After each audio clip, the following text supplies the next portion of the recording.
Wicked. Hey, the hairy healer. That's me. How'd that name? Are you full bear? Is that where the hairy came from, or is it more the facial stuff? No, yeah, I came up with it when I was in India, and I hadn't shaved for probably about 3 years, and my beard was just chaos. And yeah, it's been trimmed now. We're talking full bikey, like. Yeah. How long did you leave it? Oh, yeah, about 3 years. 3 years. Yeah. You're just. I'm full bubba. Yeah, it was pretty crazy. There was probably a few little trims on the sides, just so it wasn't wasn't wider than my shoulders, but yeah, it was pretty hectic. Were you riding around on motorbikes and stuff, trying to get that in you? No, I believe it or not, I was doing my yoga teacher training, so I was meditating and doing lots of breathing exercises and being a full bubba really over there. So it worked out well. Started levitating all of a sudden. Yeah. Yeah, definitely. So what took you to India? Tell us how you end up there. Yeah, it was a bit of a journey. I guess there's probably a small backstory to that, and that was I had a mental breakdown in Thailand a few years before that. We'll go back one step further. My partner left me a few years ago. I got involved with some people that I shouldn't have been involved with, and she didn't feel safe, so she left. That put me on a bit of a downward spiral, and feeling shameful and feeling kind of like I fucked up as a man and stuff like that. And then I was out in the mines for 2 years, and that definitely wasn't the healthiest place to be for mental health and stuff. There's a big suicide rate out there, and what is the major reason? Is it just like the seclusion? Is it you're breathing in stuff that you shouldn't be, or like what's the? It's a bit of everything. It's like it's a male-dominated environment, and we all get caught up in the vortex of masculinity out there, of like trying to prove ourselves to be something that we think we need to be. And so it's always a competition. Like, how many chicks do you sleep with when you're in your week off? How many times do you get drunk, or what do you do? How much money do you spend at the casino? And it's just a competition with everything. Like crazy KPIs. Yeah, exactly. It's pretty bad. And so, yeah, I get caught up in that for a little bit and got pretty depressed. Then went to Thailand for a month. I booked a month over there. I was going to go to do some Muay Thai training and get fit and try and get my headspace right. But at the same time, a friend of mine was getting married. So did a week by myself. In Australia or in Thailand? Yeah, he got married in Thailand. So I went for a week by myself, trained Muay Thai, did my own thing, was really good, and then went for the wedding. And then the rest of the Muay Thai training went out the window, and I just got pissed for 3 weeks with all the boys. We went to a full moon party, and I slept wherever I fell and had all my stuff stolen from passing out on the beach, and just did the normal, not normal, but, the chaotic Aussie bloke shit that we do quite often. How old were you at this stage? 26, 27. Nice. Yeah, so prime of my life to some extent. And then I had 2 days left in Thailand by myself, and went down to the bar, started drinking, and I don't know what happened. Something shifted. I just got really drunk really quickly by myself and just went into a bit of a shame spiral and started feeling insecure, feeling judged, feeling like everyone there was looking at me and judging me, and full paranoia. Hotel room. Yeah, no, exactly. And went back to my hotel room and cried for 2 days basically, and realized I hated my life. Like, I hated everything that I was doing. And came back, quit my job out in the mines, moved back with mum and dad for a couple of months, and bought a one-way ticket to Europe. So yeah, traveled Europe for a few months, or 13, started experiencing life differently. And when I came back, I got really scared that I was going to slip back into the old habits. So I wrote down a list of things that I wanted of changes that I wanted to implement in my life. And yoga was one of them. I started doing a little bit of yoga when I was overseas, and I really enjoyed it. So I started doing yoga once or twice a week, and I loved it. I don't know, it just became this kind of little addiction for me. And after 6 months, I went to India and did my yoga teacher training. So was that something that came up like during you doing yoga? Was it like you saw it advertised somewhere and like in terms of the teacher training? Yeah, it was kind of like I'd started practicing and I'd enjoyed it. And I don't know, I wanted to be able to practice myself, basically. I wanted to be able to not have to go to a class for it.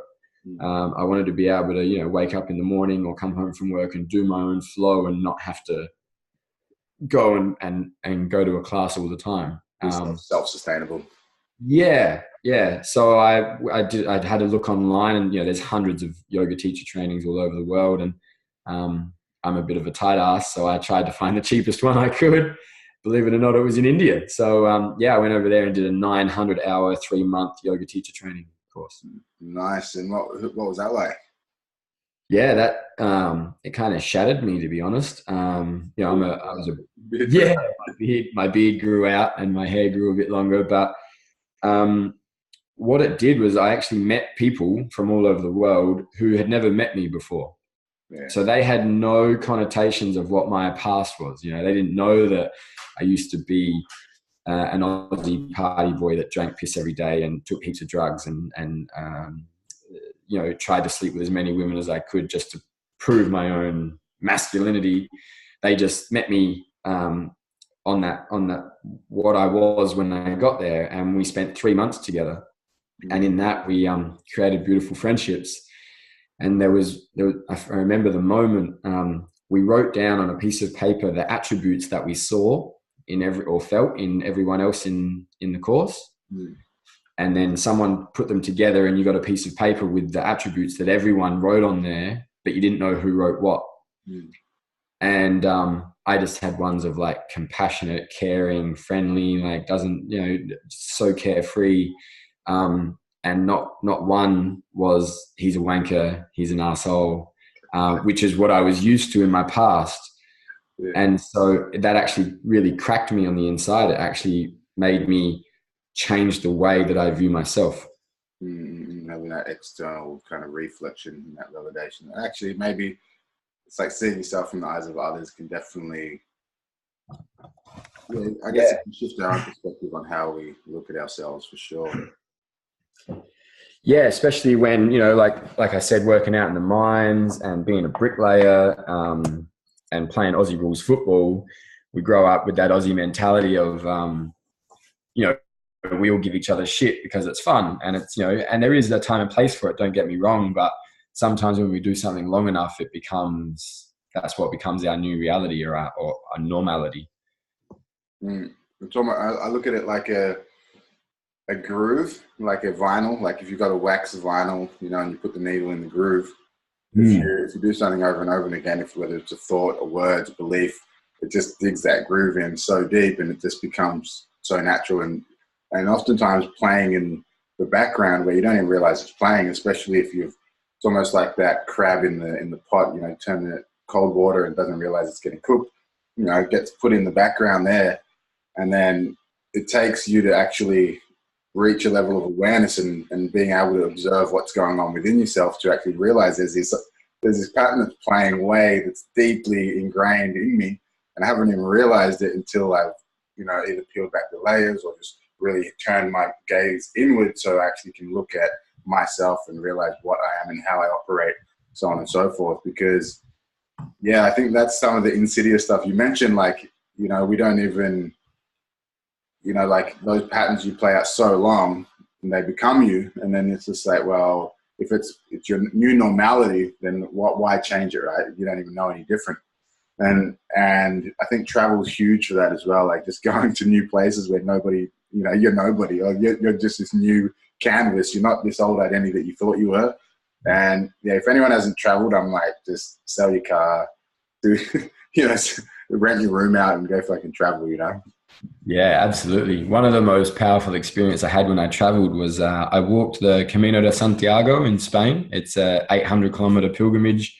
Starts in France, goes across the Pyrenees, and then goes all the way to the coast of Spain. And to spend 34 days walking every day, and to it's like there is a objective, like there is a place that you want to get to, but when you actually finally get there, what you realize is the cathedral at Santiago is really nice, but it's nothing compared to the 30 days that you spent walking. You know, it's the journey that you realize is the important part. So that's when anyone ever asks me, that's the one thing I recommend. Like if you've never done it, go and spend a month walking across Spain. Or anywhere, you know. Yeah, or anywhere for sure. Well, maybe not some places in South Australia. Yeah. Not some. Yeah. A couple of places in WA probably wouldn't try. So in terms of like I'm just curious to know about your sort of the father figures or masculinity figures, the male figures in your life, or even like female figures. Like what was that like growing up for you? Was that, I know you mentioned briefly, but if you can go a little bit more into that, 'cause that's something that's kind of been missing in my own life. And being starting coaching 12 years ago, I started as a dating coach. So I was always, I was working with people who had social anxiety, couldn't speak to women, just felt really awkward and odd and just weren't comfortable kind of interacting and being themselves, or, and all of the guys who I was working with, all of the top, I guess, players, the playboys, they were every single one of them had like a missing father figure. It was across the line. It was like, I had to figure it out on my own. There was plenty of women around. There was women that we could look up to, but and learn from. But the father figure was missing, and like this kind of, it was like that void, create your values almost. So I'm just curious for you, what was it like to have that? You said footy was involved. Being a bricklayer, being in the mine, so on and so forth. What about in the earlier time with your father figures or uncle figures, or those masculine role models? What was that like for you? Yeah. I think so. Personally, my relationship with my father has always been the most challenging relationship I've had in my life. There's a lot of backstories there, which I won't go too deep into. But yeah, it's always been the biggest challenge, like how my father views me as a man. And feel free to go into it, man. This is the space to do it. Like, we can share anything here. Like, go for it. Don't feel like anyone's judging you, or it's not the place. It's totally the space to do it. Yeah. No, thank you. I appreciate that. It would be more of, I'd have to make sure with him that it would be okay to talk about certain aspects. It's got consensuality. Yeah. Because, it's more of there's some things I'm very public and open, but there's some things that he's not quite so open about. And like I could bring it to the surface and force him into it, but I don't think that's actually going to help heal our relationship. Put him on blast. Yeah. But yeah, it's the interesting dynamic between him and I is we're not the same man, and we're not even flavors of the same man. I'm much more like my mother in the regard that I feel my emotions deeply and I want to express them. I know he feels his emotions deeply, but I know he spent a very long time of his life not acknowledging them. And so, there's a big discongruency, I guess, between the man that I want to be and the man that I think he wants me to be. And so that led to a lot of like disconnection between him and I, really. Like I just distanced myself because I was like, I don't want to show him the man I want to be because he's not going to accept me for that. Yeah. Are you one of many, or do you have brothers, sisters, or? I have one sister who's 7 years younger than me. And it's. So growing up for you, was that like, did you feel a kind of a pressure to be a certain way? Yeah, definitely. I mean, that's probably why I did go down drinking and partying and playing footy so much. I mean, he wasn't really into football, for example, but yeah, he definitely liked to have a drink and party. And, even to these days, he's still the last one left standing when he goes out with all his mates and, walks out of the Crazy Horse at 7 a.m. and stuff like that. So committed. Yeah, my mum says that she's married to Peter Pan, which, and when there was a couple of years there where we were on the same path, like when I was probably just after I was an apprentice. I was full tradesman, laying bricks and earning money, and I had a house, and we every now and again we would go out on the piss and we'd get absolutely drunk and go to the casino and win some money or lose some money or whatever, just cause chaos. And a lot of my friends were, and a lot of my friends were kind of jealous to some extent that I could do that with my dad, but there was actually a deep part in me that was jealous of them. That I didn't actually necessarily, that's not really what I desired the most from my father figure. I wanted my father to be my mate. Was that stuff that you were like, you'd go back from those times, either hangover or even just when you were sober and just sitting and contemplating, you're like, oh, actually, is this really what I want from the father figure? Was that like in your alone time you thought that stuff, and then could you share that with him, or what was that like?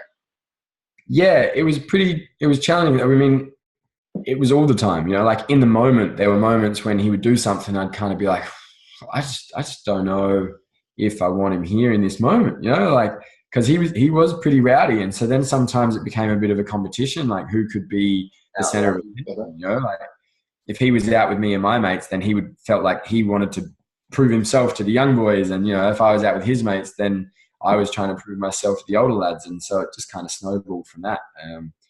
I never dwelled on it too much, but it wasn't like I sat at home and was miserable and got depressed by it. But there was something inside of me that was just like, doesn't feel right, And was that like, so it seems, correct me if I'm wrong, but like you guys seem like pretty good mates, or like it was more of a mateship as opposed to like that fatherhood, sonhood, like, Yeah, definitely. And it still is to some extent, last time I was home, which was about 2 months ago, I actually sat with him outside, and I got stuck, and I asked, I didn't even know how to do it, but what I wanted to ask him was, I want to work on our relationship as a father and son, like rather than just talking about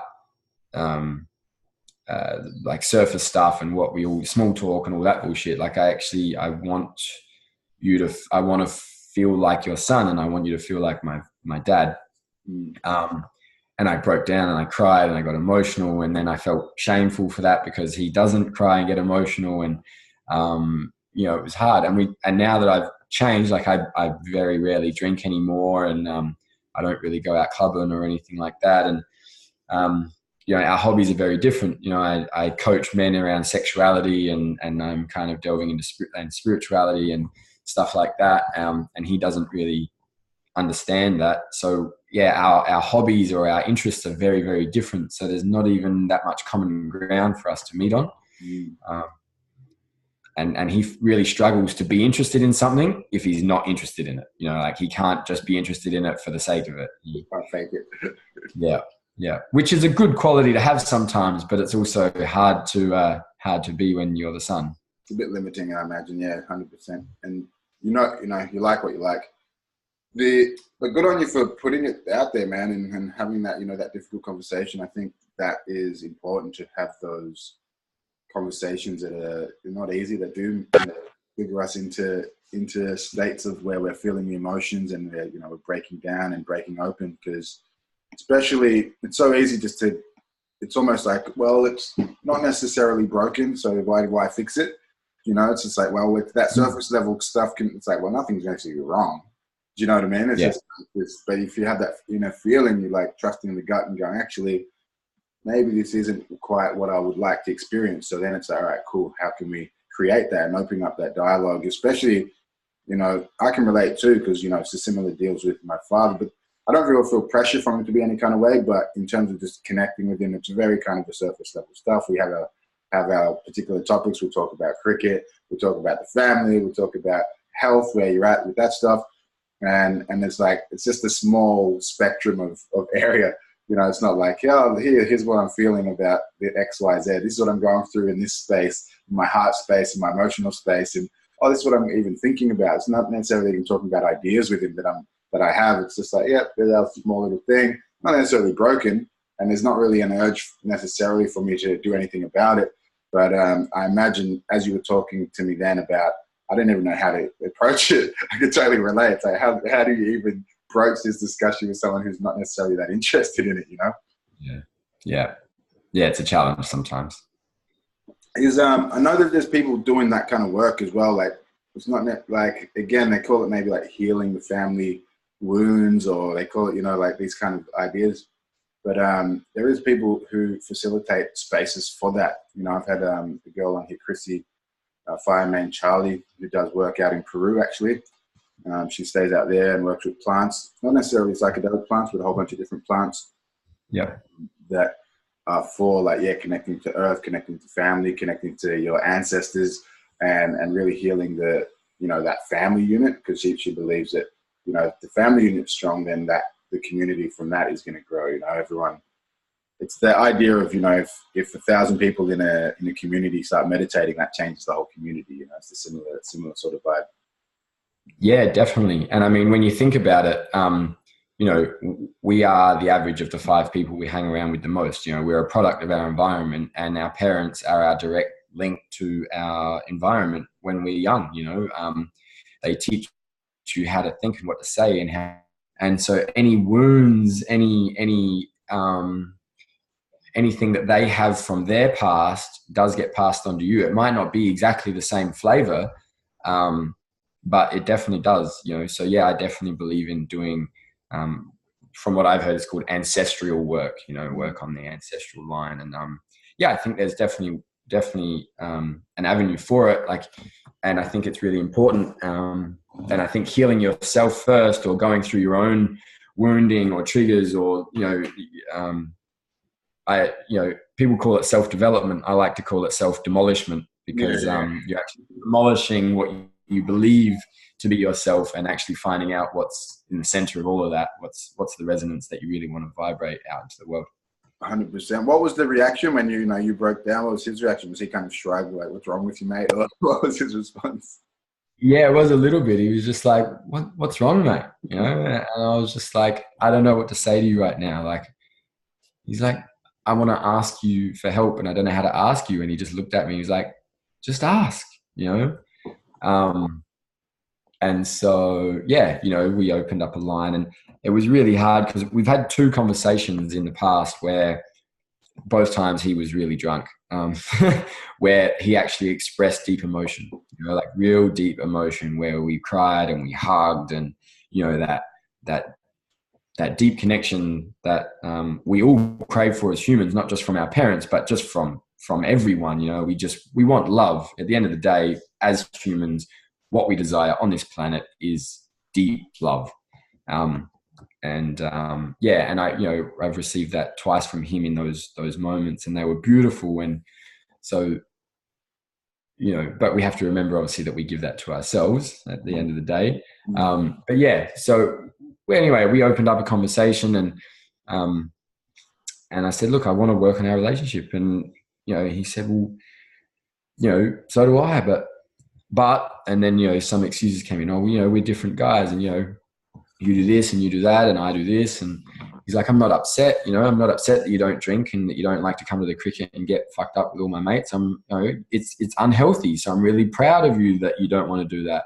And it's the first time I've ever heard him say that. You know, he's like, but it's me, that's what I do. And so nothing really. We went out for lunch the next few days later, but other than that, even just to hear his words of, like, you know, saying, I'm actually really proud of you and where you're at and what you do, even though I don't understand it and I don't necessarily, you know, it's not an interest of mine. It doesn't mean that I'm not proud of you or I'm not happy for what you're doing. So yeah, it's the small gains. It's like, yeah, crack it open a little bit. And I feel that be the change is really apparent here. It's like in situations where, whether it's, cause I have 2 children myself, and, you know, it's an interesting dichotomy for me. Like, it's an interesting paradigm because my parents weren't really there. Like my mother sort of raised me for maybe 2, maybe maximum 3 years of my whole childhood. My father for maybe 7 or 8 max. And I was like passed around family to family. This had like maybe like foster homes or whoever would just take care of me, family, friend, whatever. Bounced around. I went to I don't know how many schools.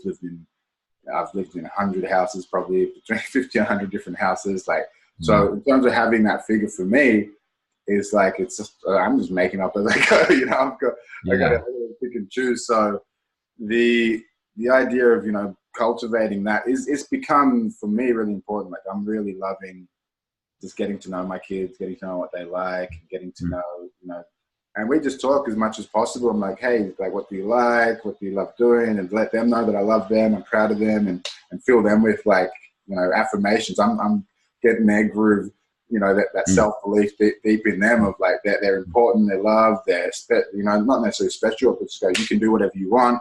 I don't want to think that they're better than anyone else. I'm like, one of the most important things is we can be kind, we, you know, just do our best. You're always going to be loved, all of this stuff. And just being that presence in their life for me has made me just, take my own, I guess, how would you call it? Like, take myself more seriously, take life more seriously. Because before them, I was like, there's no need to really do anything. You know, it's like, I've got my basic needs met. What else do I need? You know what I mean? So now that it's not all about me, I'm like, well, actually, being someone who is a role model and is influencing, you know, people who are dependent on me for their survival, you know, is like, is now taking a higher level of precedence, and that self-demolishment or self, you know, development, if you will, is become, not just because it's always been a thing. I guess I've been like, all right, seeking to, what am I, who am I, what do I like to be, what is this life? But to now get to a level where it's like, actually, that integrity piece, I have to be the embodiment of what it is that I believe, or what it is I believe is true or good or beneficial for the world. And that piece there, which is just coming full circle to my point in the beginning, was the more that I embody what it is that I'd like to see, it's like be the change. But, you know, if I want my kids to be, you know, whatever it might be, to listen, attentive, to be, like enthusiastic or chilled out or whatever it might be, that I have to be able to embody that and show them that, you know. It's like, they're not going to do what I tell them to do. They're going to do what I do, right? And I feel that the work I've done on myself, like doing the spiral, doing, you know, just really owning what it is I came here, owning my purpose, owning this work that I'm doing and going, yeah, this is who I am and how I like to be. This has had more effect on like the family lines than trying to pull them, like trying to convince them of anything. You know what I mean? Yeah, definitely. I was on a retreat a while ago, and there was this phrase that really sunk in home for me, and I think it's really important for people that maybe didn't have a father figure or a mother figure, or thought there was something wrong with their father figure or mother figure. And it's like, if you're 6 years old, right, and you've got a dad, and he's not the dad you think you want or you think you need, or you think he's not doing it right, how do you know that? Like, you're 6 years old, you don't have another dad, you've never had another dad, you don't know what it's like to be a dad. How do you know what he's doing is not right or wrong or whatever? And so the other side of that is like, that's because deep inside of you, you know what you need in every moment. No one else knows what you need. You know. And the reason that you know is because you can give it to yourself, you know. And that's obviously really hard, you know, as it's probably hard to teach that as a 6-year-old. But when we reflect on our past, on our father figures or our mother figures or our male leaders, it's like we say, oh, you weren't this and you weren't that and you should have taught me this, but you already knew what you needed deep down inside. And it's, you know, it comes back to, it's like you say, taking responsibility for your own purpose on the planet and living that, regardless of what that is. If your purpose on the planet is to be a stay-at-home dad and look after your kids, then that's what you choose to do, then do it, you know, and don't regret it, and don't project on your children that it's their fault that you're doing that. If it's not what you want to do, then don't do it. And so many times when I went traveling, I heard people be like, oh, you got to do it before you have kids, because once you have kids, it's all done. It's like, well, you're using your children as an excuse for you not to do what you want. And because of that, you're going to have resentment towards them.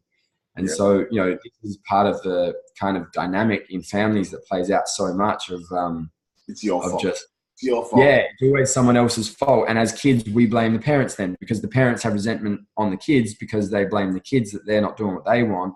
And that breeds in a relationship. I can 100% relate to that. I have all the resentment for my mother, especially because it almost felt, can't think of the right word. It's like, the right word is intentional. So it almost felt like because there was constant letting down. It was always like, yeah, I'm going to be there. I'll see you next time. There'll be letters and things which I'd read, which would be like, yeah, I'll see you in 3 months, or I'm going to come over for summertime, or whatever, wherever she was in the world. And each time it would be like, get the hopes up, and then disappointment, and then disappointment. So it was like this demolishment of trust in her. And later it was like, fuck me. It's like, after a while, I'm like, as a kid, I'm just like, believe. Even to this day, if someone tells me something, I just believe. There's no point in me having distrust in someone, and like until they prove me wrong. And even if they do prove me wrong, I still have this hope, that they will follow through with their intentions, And so there was heavy resentment after about 16. I was like, fuck, this bitch fucked me up. I held on to that for a long time. And then, it wasn't until like 8 years later when I was 24 or so, and I really understood this idea of equilibrium, and that everything, you get exactly what you need in any given moment, and you have it within yourself, and you do create it. Like we all are based in love, whether we like it or not. It's like we will balance ourselves out, and anything that we feel that we need, we will receive it from someone. Anything that we feel we have too much of, like everything will balance itself out through us, through our bodies. And when I really understood that, I could just really collapse any resentment, collapse any blame, collapse any kind of any lack of self-responsibility on my side, and any self-deceit where I was pulling the wool over my own eyes as well. And that was probably one of the most powerful learnings I've had in my life, that if anything I've created has been because of me, and because of the grace of, if you call it the universe, God, whatever you might want to call it, love. Yeah, exactly right. And I mean, it's a tough pill to swallow sometimes, because that's not what we're taught. We're taught that, you have a mum, you have a dad, and they teach you about life, and they're there for you all the time, forever, always, and all the beautiful dramatic movies around families and the reunions, and they play with our emotions, and they teach us what they think family life should be like, and what love should feel like, and how it should be, and and we buy into it, obviously, because it's it's enforced for so many years. It seems like your mum's pretty cool though. Like, she seems like a cool character. That just from what you heard about her perspective on your dad and all. Yeah, we have a pretty cool relationship. There's not much we don't share. Maybe some details around certain topics that she doesn't want to know, but other than that, we're pretty open about everything. And but even that took a few years. Like, she being the firstborn, and she was not in a great space when I was born, and she kind of put me on a pedestal and was like, oh, you are my savior and I love you so much. And so I grew up with that, my dad not feeling like my dad never really wanted me to some extent, and then my mother never thinking I could do anything wrong, so you're kind of caught in the middle of like not being able to do anything wrong and maybe not being able to do anything right at the same time. It's like, what the fuck? So yeah, it was an interesting dynamic to play out. But at the same time, there was lots of lies early on in my childhood about different things. And so and what do you mean, like, in terms of, like, is this like broken promises, or is it like stuff was going on that you didn't know about? Or more like, when you're a kid, you see things and you hear things and you ask questions, and when you ask questions, just being told no, or it's none of your business, or whatever, different flavors of different things.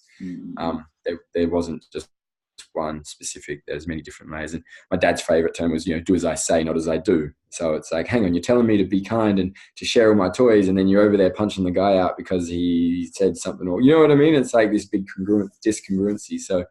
Or incongruency. So yeah, it was kind of a thing like that. And then it came to a point, I got busted growing weed when I was about 23, 24 years old. And I didn't want my mum to find out, because my mum thought I was, a golden child and could do no wrong.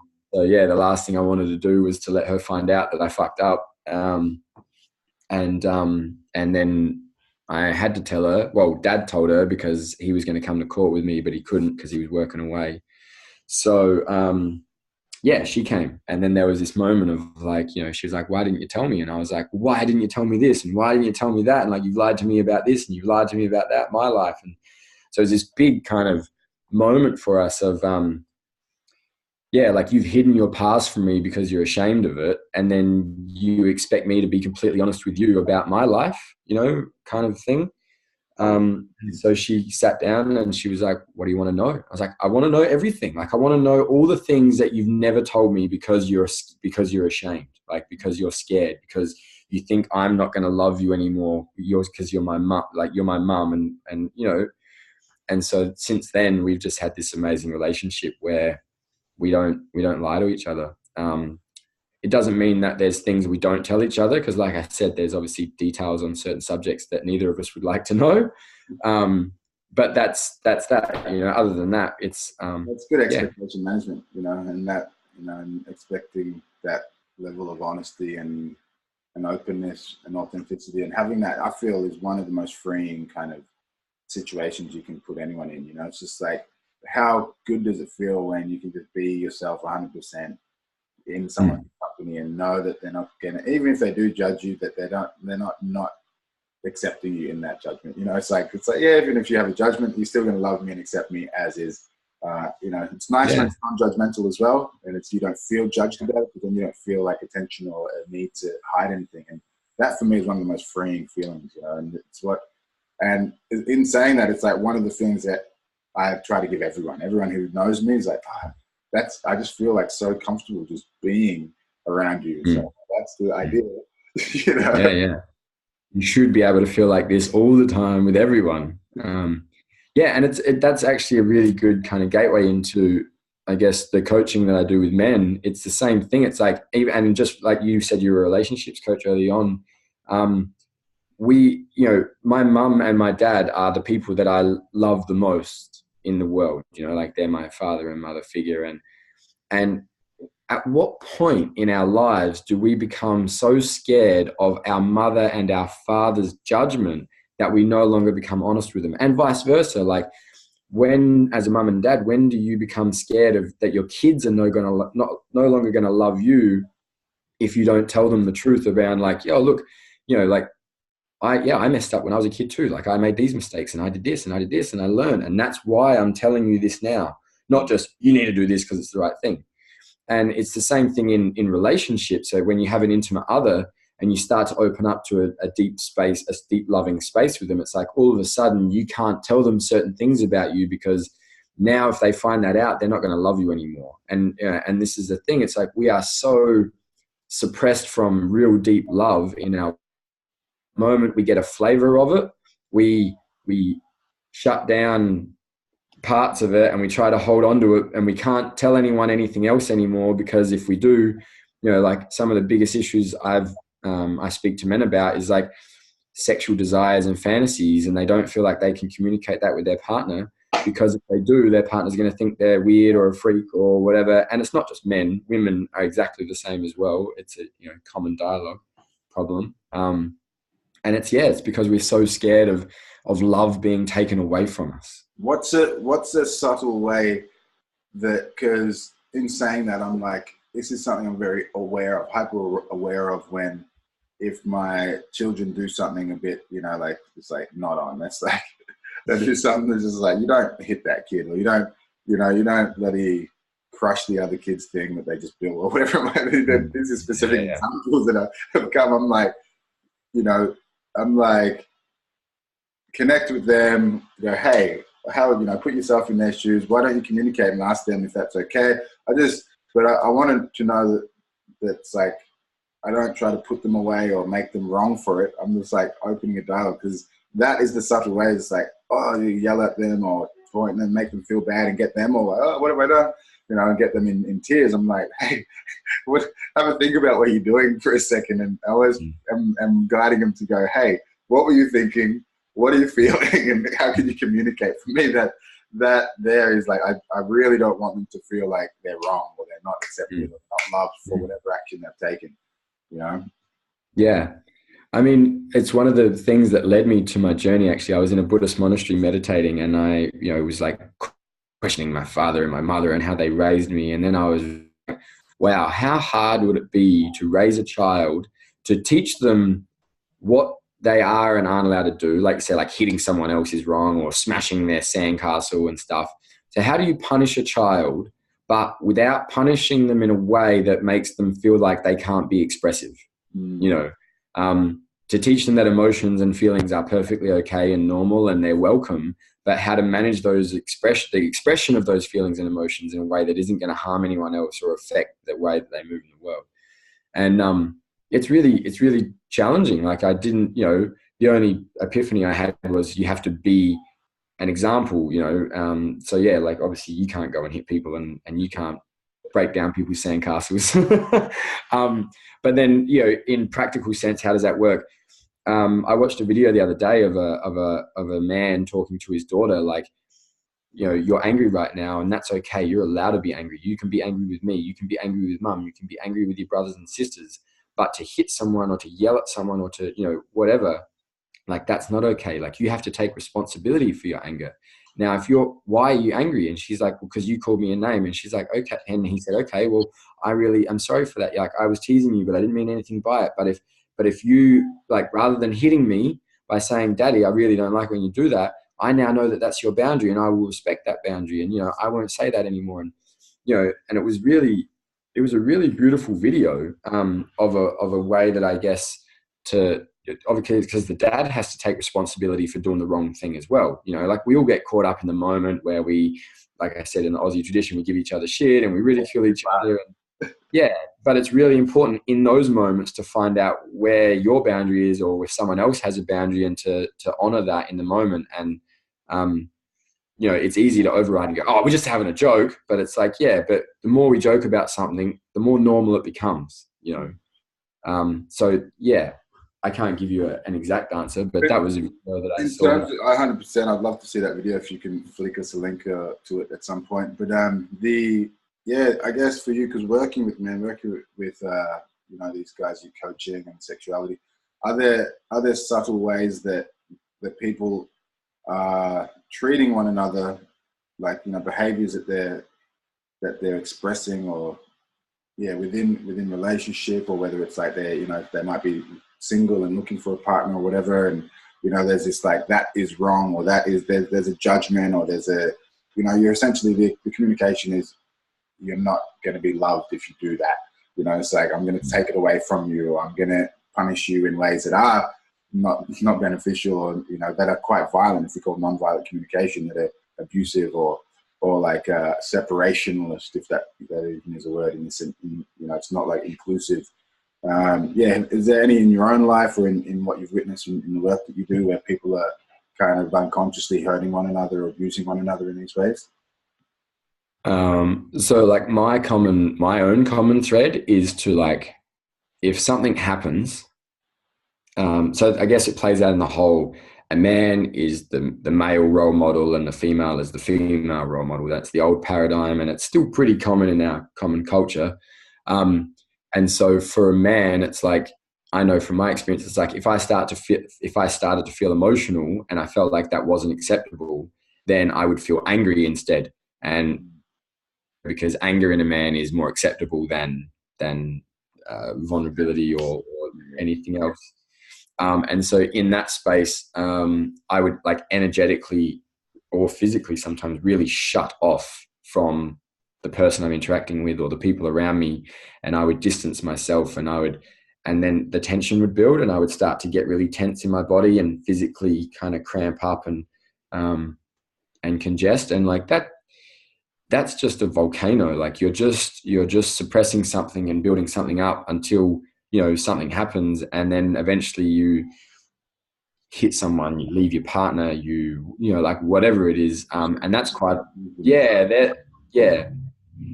they're the common threads that I've found. It's like, rather than, it's like anything that builds up pressure, like rather than having a valve where you can release that tension, that pressure slowly, we just wait until the entire thing explodes, and that's when it plays out. And that's when a lot of like in typical standard relationships, a lot of relationships fail. You know, like they go, oh, let's go see a therapist, and like, you don't want to go see a therapist because if there's going to see a therapist, that means there's something wrong. If there's something wrong, that means there's something wrong with you. And, you know, you're not good enough, and that can snowball the effect and feeling. So I found like there's two ways to communicate. There's a masculine way and there's a feminine way, right? And the masculine way is like, I use this as a pretty like a prime example. It's like, give me a massage, like, I want a massage, give me a massage. And it's very direct, whereas the feminine way is more like, I love it when you give me a massage.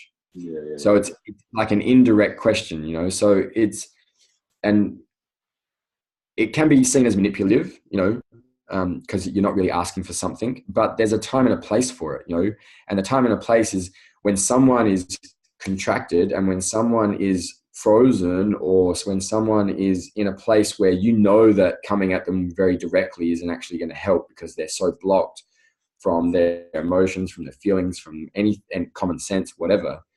You have to find a different way to navigate that. And so that's when I've found the feminine approach of asking a question. So, in the sense of, I love it when you give me a massage, or I love it when you touch my body, or, in that sense, it's like, if you can see someone's frozen or contracted, it's be like, what do you like? I know in these moments, I really love it when I go for a walk. So you're not telling them to go for a walk. You're not asking them to go for a walk. You're opening up an option, and then they're within their own sovereign being right to make a decision on that. And you can change that to fit any situation depending on, how you're at. No doubt. And for you, I'm kind of going everywhere with this, so that's kind of how it works. It's kind of cool. I have these ideas in my mind, and I'm like, oh, there's something popped up as I thought about it. Let me just grab onto that and just that's what I love, being in the flow. Being in the flow zone here.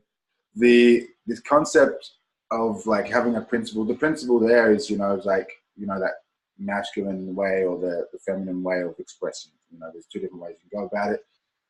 In terms of, we were talking about like this idea of like parenting, or reparenting, or parenting yourself, and understanding we can give ourselves whatever it is that we think that we need from out there, from the universe, from others, from my partner, from my mother, whoever it might be. And are there some kind of principles or frames that have been really beneficial or useful for you that you share with people with your work, in terms of that idea of like, all right, cool, it might be everyone is sovereign, or something like this. Are there particular frames or principles that allow people to actually really own that and start integrating that and applying it to themselves? Yeah, I've got a few, depending on who I'm talking to and what their situation is. One thing for me that's really landing more and more is two terms. So it's synergy and sovereignty. Yeah. So obviously we are our own sovereign being, and we are responsible for ourselves, and, we look after ourselves. But in any form of relationship, be it intimate other, be it father-son or father-daughter, or friend or family member, there becomes a synergy, right, of you and them. And when you act, it can affect them. Now, it doesn't mean that you can't act a certain way, but it just means there might be a 1 second pause of, okay, if I was by myself, this would be fine because I'm the only one that I have to worry about, but I'm not by myself. So how will this affect the other person? And, it doesn't mean you have to go into deep contemplation and start suppressing everything, but okay, this would affect this person. How would it affect this person like that? All right, I'm strong enough within myself to be able to manage the results of that action, or I actually have no idea. I'm going to open up a line of communication before I go ahead and, and whatever. So synergy and sovereignty. And if you go in too much synergy, you abandon yourself, you abandon your sovereignty. And then that's when it starts to lead, like I shared earlier, with parents that start to, and kids who start to, project that, I've done this for you and I've done that for you and you don't love me anymore or whatever, because you haven't looked after yourself. That's when you get too far into synergy. But then if you're too far into sovereignty, it's like, you don't love me because you're not taking my feelings into consideration. So it's a dance between the two, and there's no such thing as balance in this world. I just want to make that clear. Like, you're in balance. You might not be out of balance, but you're never perfectly balanced. And so, you know, yeah, you have to remember that we are always making adjustments. You know, even when we stand straight and still, you are constantly adjusting your toes and your feet so that you can stay in balance. Yeah, exactly. So, yeah, you know, there's a big thing, you know, this idea of perfection or this idea of always being in balance. It's like, no, just learn to just always make adjustments and not get too attached to the concept that you're going to be perfect or you're going to be centered every time. Take everything as a learning. And for that, is there, I guess, a way out of, like, you know, that suppression? You're suppressing things. You want to be a certain way for someone. I know that some people can't even imagine changing the way that they relate to their mother or the way that they relate to their significant other. It's like, well, I would never tell her that. That'll make her upset. Or I'd never tell him that. There's, you know, even things like faking orgasm or, you know, oh, I hurt his feelings, you know, like there's all these kind of things that go on. What's the way out of that? Like, you know, like how can people start being more honest with each other and creating spaces where that's safe? So the hardest thing in our world is to be honest with yourself, you know, because once you're honest with yourself, you can't help but be honest with other people. That's what I've found. So, you know, as I like to use that, the one you said about orgasm, it's like faking an orgasm. It's like, no, but I'll hurt his feelings or I won't do it. It's like, until you're actually honest with yourself and go, no, do you know what? I can't be in this place anymore like this because I'm just feeling unsatisfied or feeling, you know, unfulfilled or whatever. And eventually that's going to lead to a moment where the volcano erupts and something's going to happen. And he's never known that there's been anything wrong. So, you know, it's a place of like, you just got to get really fucking honest with yourself before you can be honest with anyone else. How does that look like? Is that journaling? Is it sitting with this? Is it having conversations? Like, how does the actual input, the practical application of that? Practical. Yeah. Look, I mean, it's going to be different for everyone. Journaling's great. Obviously communicating with other people outside of that dynamic. So if it's, you know, if you're talking about a relationship, talking to your friends and stuff, I know women are really good at that. Men are a little bit less so. But yeah, meditation, obviously deep reflection. There's a really beautiful practice that I learned in India, and that is every night, it's not really meditation. It's more of a reflection of the day. Okay. And so you sit there, it might take 5 minutes, and you reflect on the day from when you woke up to when you got into bed, every decision you made or every bigger decision that you made and how you felt in that moment. And don't go off on the tangent of like, oh, but if I'd done that, but it's like, I made that decision, it made me feel like this. Okay, that's not exactly what I wanted. Then I made a decision doing this, and all right, that was better. And then you realize you find your own patterns, you know, because if you want to make change, that's the secret. You have to find your patterns, stalk your patterns, and then break the pattern. That's a good one. And just that level of self-awareness, isn't it? It's and I feel that allowing yourself is probably, you know, a really good practice to get into. Just that is allowing yourself to be yourself, going back to being the role model and being the, you know, if I want to influence my children in any way, this idea has become progressively more important to me as they get older, and I'm, you know, we're having conversations, and I'm like, well, a few years ago I was like, oh, I can't travel, you know, I can't, exactly what we're talking about in terms of, you know, get all your travel done before you have kids. I've been traveling more than ever since I've had kids, because I'm like, well, I actually, you know, they're going to do what I do, not what I say, you know? So like, I'm like, if I'm not being honoring, like being really honest with myself and honoring what my highest values are and honoring what I love to do and what, you know, how I love to be, if I'm not doing that, I'm actually teaching them on a subconscious level to deny themselves in a way that is what I don't believe in the right way. And I don't think it's ethical. So I've actually allowed myself, and that's what I mean by allowing yourself to be yourself and to do the things you love to do and to follow your bliss, you know, and it is balancing that thing. It's like, well, I got to balance that narcissism of doing what I love with the altruism, and, you know, all right, am I doing this? You know, I don't believe in pure altruism, because there's always that, like you said, nothing is in balance. So, you know, so for me, convincing out, like, it's almost like doing things almost in the moment or instantly, because I feel that the more time I give myself to think about it, the longer I have to talk myself out of the thing that I know is good for me, right? Yeah, definitely. getting in the habit of like quick action.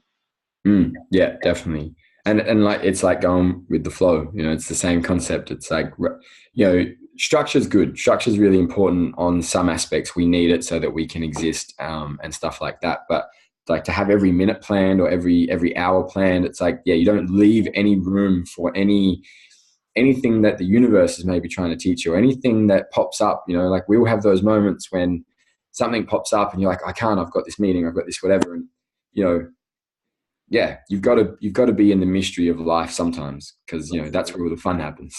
Flexibility. So tell us a little bit about your, you know, you had this, I guess, identity or way of being where it was like, all right, sleep with as many women as possible. And it was a bit of a game. I can relate to that, by the way. Into, you know, wherever you're at now, I don't know if you have a partner or partners or lovers. Like, what's your idea with love and polyamory or monogamy, all these kind of concepts? Well, that's still evolving. But yeah, I do have a partner. And we were in Israel together for a month, and she's just had to move back to Geneva because her visa's over, and I'm back in Australia. So we're on a bit of a 6 months, like we're not in the same place for the next 6 months. Yeah, we are open, you know, we have a fully open relationship, but it comes back to that synergy and sovereignty place. You know, it's like we have a lot of love for each other. And I know that my interactions with other people will affect her energy. Now, while that's not necessarily my responsibility, I do care for her, and therefore I do care about her feelings.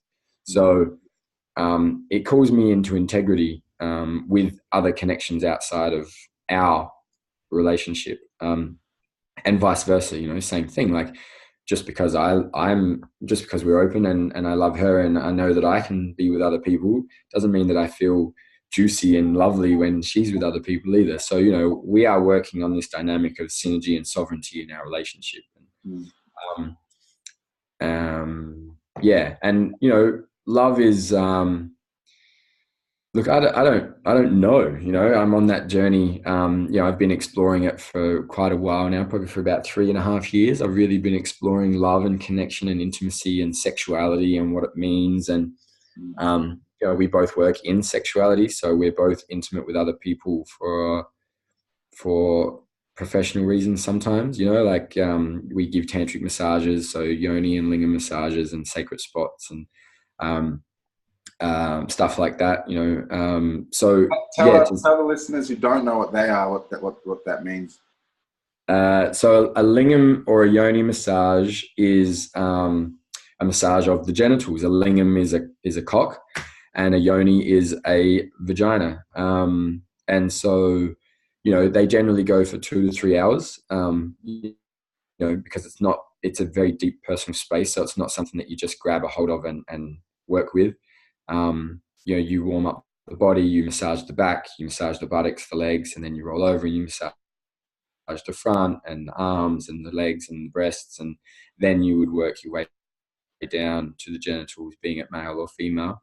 But it's also not the focus, you know. So we live in this big world of separation where to touch someone in their genitals is a sexual act, and it's only ever sexual, because we only ever allow people there that I want to be sexual with.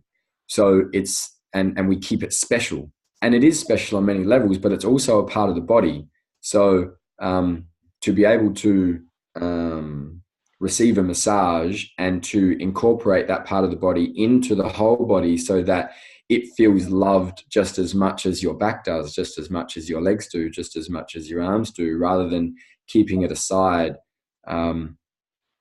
Yeah, it's really beautiful. And then for me, some of the biggest healings has been done with same sex. So, you know, like the whole homophobia, if a man touches another man, it's gay and it's weird and whatever else. So, you know, that's been my own journey as well, of like removing a lot of the stigma around it's just a body part. It's not about the action. It's about the intention behind the action. Mm-hmm. And with masturbation, like, you know, a lot of us as a society, we kind of just go straight for the climax all the time. So by tantric massages, the context is to get a person in touch with their body on a deeper level so that they can actually experience pleasure, not just in the climax of an orgasm, but actually in the build up. So yeah, an orgasm is much more than the climax. The orgasm starts way before, but we have focused on them being together. And so, yeah, to teach men how to run sexual energy through their body, and also to teach women to, a lot of women hold trauma in their yonis, in their vaginas, from sexual assault and rape. And so, to unlock the sensitivity in those areas. Because, if you have a knot in your body, in your shoulder blade, you go to a masseuse and you get it massaged out. And the concept is the same. And men hold all their trauma in their asshole. So, sacred spot healing for a man is that. It's like a prostate massage. And it's not modern, it's not new, it's very, very old. There's actually these teachings are thousands of years old, and they've been around for a long time. They just haven't been acknowledged.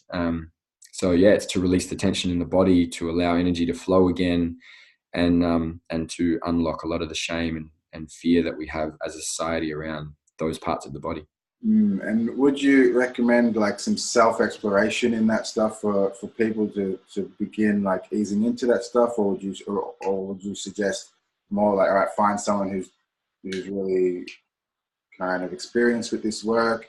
Or would you invite couples just to like, what's the best way to approach it if you're a couple? Is it like, because I found out about this thing, I've heard a lot of my friends be like, I felt really pressured, he wanted to Yoni massage me and I felt gross. It's like, what's the best way to approach these kind of things? Again, is it the masculine, feminine way of asking, or, Yeah. So, I mean, I think everyone's going to be different. I think exploring by yourself is a great option, because look at it this way. How often has a man or a woman touched their genitals for a reason other than either sexual or practical? Like, I've gone to the toilet, I've got to wipe it clean, or I'm pleasuring myself, so I'm going to touch myself. They're the only two reasons that we've really ever touched our genitals. We've never touched them, other than when we're children, for pure exploration, for pure like, what happens if I do this? What happens if I do that? So yeah, for women to really explore their yoni inside and outside, and to really find out where feels good, where feels bad, where's their tightness, where's their numbness, where there's pleasure. Where it's a very erogenous area with lots of sensitivity, and it can change in lots of different places. And so when a woman knows where she feels pleasure and where she feels pain, she can direct her partner of like what she wants and what she doesn't want better. So she will actually explore more pleasure. I feel that there's an important part that you just said there, that she can, she can direct. It's like, whether she will or not, it's like whether that's a safe space, or if that's a space where, am I doing it wrong? He should know. Am I going to emasculate him if I try to tell, like, all of this kind of stuff? So how do you, again, like, what's worked for you or worked for people that you've seen in terms of broaching these kind of these conversations? So yeah, again, that would come back to I really love it when this area is touched. Not do this, but more like, oh babe, like I really love it when, this is the most sensitive part of my yoni, or this is the most sensitive part of, if you don't use the word yoni, pussy or whatever. So it's the invitation, because men, or the masculine energy, wants to please the feminine energy. Like, he's here to serve. That's what he wants to do. And so as the man who represents the masculine energy, you want to make your partner happy. But there's also the delicate way of being directed, on how to do that. So yeah, it's more the invitation. But it works the same for men. When a man is receiving it, without getting too deep into it, he's in his feminine energy, he's receiving, and the woman is giving. So she's in her masculine to some extent. So when he can say, I really love it when you do this, she wants to make her partner happy too. So she should do the same. And if something does come up, like, oh, what do you mean? Like, you've never told me that before, or whatever. It's like, yes, there might be a little bit of a moment of like, shit, I don't know if I can say that. But yeah, I find the invitation works much better than the direction.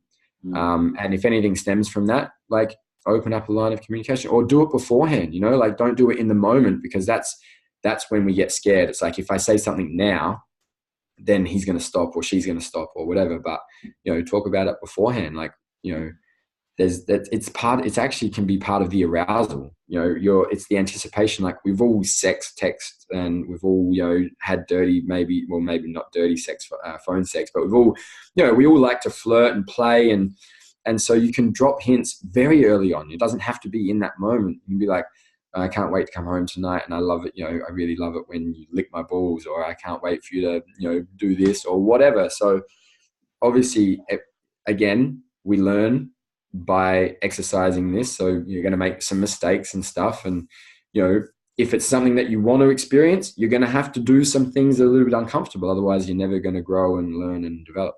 Yeah, cool. And what has, for you, you said it's been about 3 or 4 years or so that you've been getting deep into the love and, this relationships and sexuality and so forth.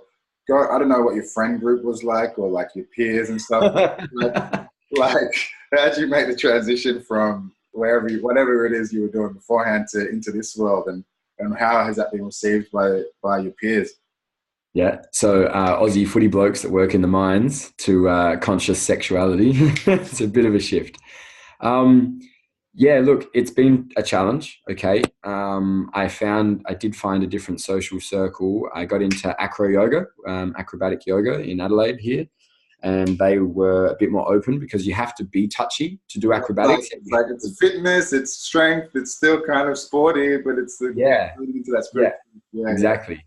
And you have to be touchy. Like, to do acrobatics, you have to hold people, like you have to interact, and it's not sexual. Even though you may hold the bum, or you may hold the inner thigh, or whatever, it's not sexual. It's just, that's the point of balance that you have to hold. So that taught me how to interact with people in a non-sexual way, and stuff like that. And then I went down a path of sexuality, and I don't know, I'm a bit of a brute sometimes. Like, I'm not always too sensitive. So I did this retreat and I learned about sexuality, and I just came out and I was just like, I just want to impregnate the world with conscious sexuality, and really kind of started throwing it in people's faces. And it's kind of my gift, but also I'm learning to be more delicate with it. I do a lot of videos on my Facebook page around porn addiction and erection issues and premature ejaculation, and the size of a man's cock, and how we directly correlate that to our masculinity somehow for some stupid fucking reason, and things like that. So, my program's called Shameless Sex God, because I kind of am shameless. I'm definitely not a sex god, but I am shameless. We all have. So it's challenging. It's provocative. Yeah, it's provocative. So the way that I integrated that with my friends is like just starting conversations, and the more that I learn, the more that I've learned to adapt my new learnings into a language that they understand. Mm. Simplifying large concepts. Yeah, exactly. So I look at, a simple thing of, I've realized and I've learned that a man's orgasm and a man's ejaculation are two different things. Mm. But we don't ever know that. That's not ever what that's mind-blowing, right? Yeah, a lot of and like women, it's the same for them. All women can ejaculate and all women orgasm, and they're separate. They're not together. A lot of women don't even know they can ejaculate. So, when you tell a man that, he's like, "Oh no, that's bullshit." I said, "Okay, well, let's look at it this way, right? You go to the swimming pool, and every time you go to the swimming pool, you just do a bomb, right? You bomb into the pool, and that's it. Now, there's guys that train to be Olympic divers. They dive off the 10-meter platform. And in order to do that, they have to start diving. You could be an Olympic diver if you actually started training to be an Olympic diver, but you don't want to. So you've got to start doing something different. You've got to start diving in from the edge. Then you dive from the 1 meter, then the 2 meter, then the 5. You build your way up. So I look at the same concept. To experience something different, you have to start doing something different. And people that say, oh, it's not true. Well, it is, because I've experienced it. So no matter what that person says to me, I'm not going to believe them, and I'm not the only man in the world that has discovered this. There are lots of men in the world that know how to do this, and it's a simple science. Like, it's a simple skill that you can learn. Yes, it takes time and practice, because you've conditioned yourself over the last 15, 20, 25 years of masturbation to think that they're the same thing, but they're not. So, Usain Bolt, for example, he's a sprinter. He's no good at marathons because he's trained for sprints his whole life. We train for masturbation like sex, but we watch porn and jack off in 2 or 3 minutes, and then when we have sex, we expect to last 45, 50 minutes. It doesn't work like that, and it's pretty simple. Train how you play, right? Break it down. Yeah, exactly. So, and when I've spoke to men about that, they kind of go, well, actually, that makes a lot of sense. I'm like, well, yeah, of course it does. But no one ever tells us this, you know? And what is your, I guess, are you working one-on-one with people on the group? You got your Facebook page. Like, I'd love to see a lot more of this. A lot more people know about it personally. Like, just knowing about self-awareness, knowing about self-demolishment, knowing about sexuality, knowing about that it's okay to communicate to one another, knowing that it's it is up to us to communicate our needs, wants, desires. It is up to us to create safe spaces for discussions to open up between parents and children, between partners and between friends and bosses and all these kind of dynamics. So for you, I guess, what is your kind of route that you'll take? I know you said you're quite brute. Like, are you like going out there and trying to be on like the Ellen show, or like, what's your strategy with getting it out there? Well, I set that intention about a month ago that I want to be on national television next year talking about this stuff. So anyone that's listening, if you host any national television shows, please get in contact. And it's interesting. So I do Facebook videos. I'm currently trying to create a YouTube channel where I can start to do a bit more there. But yeah, I have my Facebook page called The Hairy Healer, and I run an online program for men called Shameless Sex God. And I do one-on-one or couples, but I have this, it's probably my masculine ego, but it's like, I want to fucking help as many people as I can. I want to drag as many people up with me as I can. I want to lift the world around me. And so one-on-ones, I find it's like too slow. Yeah, it's too slow for me. So I do it, and I definitely help couples and stuff. But yeah, my online program for men is my biggest passion. So is that like a bunch of videos you've already created and people can do it DIY in their own time, or how's that work? Yeah, so we create a container. So it runs every 8 weeks and there's a maximum of 15 people in the program at one time. And yeah, there's a weekly topic and there's a membership site. So you get access to the membership site with 4 or 5 videos and a bunch of exercises to do. And there's a Facebook group. So during the week, you share your experiences into the Facebook group because first 2 weeks are all about self-pleasure. So, what's pleasurable for you is going to be different from pleasurable for me. And you might do something and I might go, wow, I've never tried that. So we help, we open up that line of communication with a group of men that are all in the same program together. So there's a little bit less fear and shame because we've all signed up for the same thing. And it still takes a couple of weeks for men to really flower, obviously. And I know that, and we start on a very touchy subject, self-pleasure, because it's, a lot of men, and I know premature ejaculation, porn addiction, erection issues. I know it's a big problem for a lot of men, and it was a problem for me. I suffered from all of those things. When I was out in the mines, I used to masturbate 4 times a day to porn, and I couldn't get it hard without porn. So I'm not trying to teach this stuff from a place of entitlement or power. It's like I did it, I did it, and I know that yourself out of the, out of it. So yeah, exactly, yeah. So then you get access to the first week. You have your experiences, you share your experiences, and then every Sunday we do a live Zoom call with everyone in the program where we talk, and I guide you through. I'll even say where we circle jerk. Yeah. No, not quite. That might be the second program. I don't think they're quite ready for that one. So yeah, we talk about pleasure and what pleasure is in week 1 and what we think pleasure is, as opposed to what actual pleasure was that week. What do we experience that was different to normal? So then, week 3, we talk about shame. Week 4 is desires. Week 5 is communication. Week 6 is consent. Week 7 is masculine and feminine. And then we go into the masculine archetypes and the feminine archetypes. And then we finish off with the brotherhood. And that's how to build a brotherhood around you outside of the program, because you've just gone deep with, 14 other men in the program. But how do you build that outside in your external world? So, the last week is about sending that outwards. And then at the end of the program, everyone joins the original Facebook group. So you now have a bigger community of men that are all done the same training, have opened up the same avenues, and you now have that, framework that you can lean in on when the outside world, when someone's giving you shit or whatever, you can lean back in on your brothers and find that sense of like, no, I'm okay, I'm centered, I'm grounded, and I'm okay.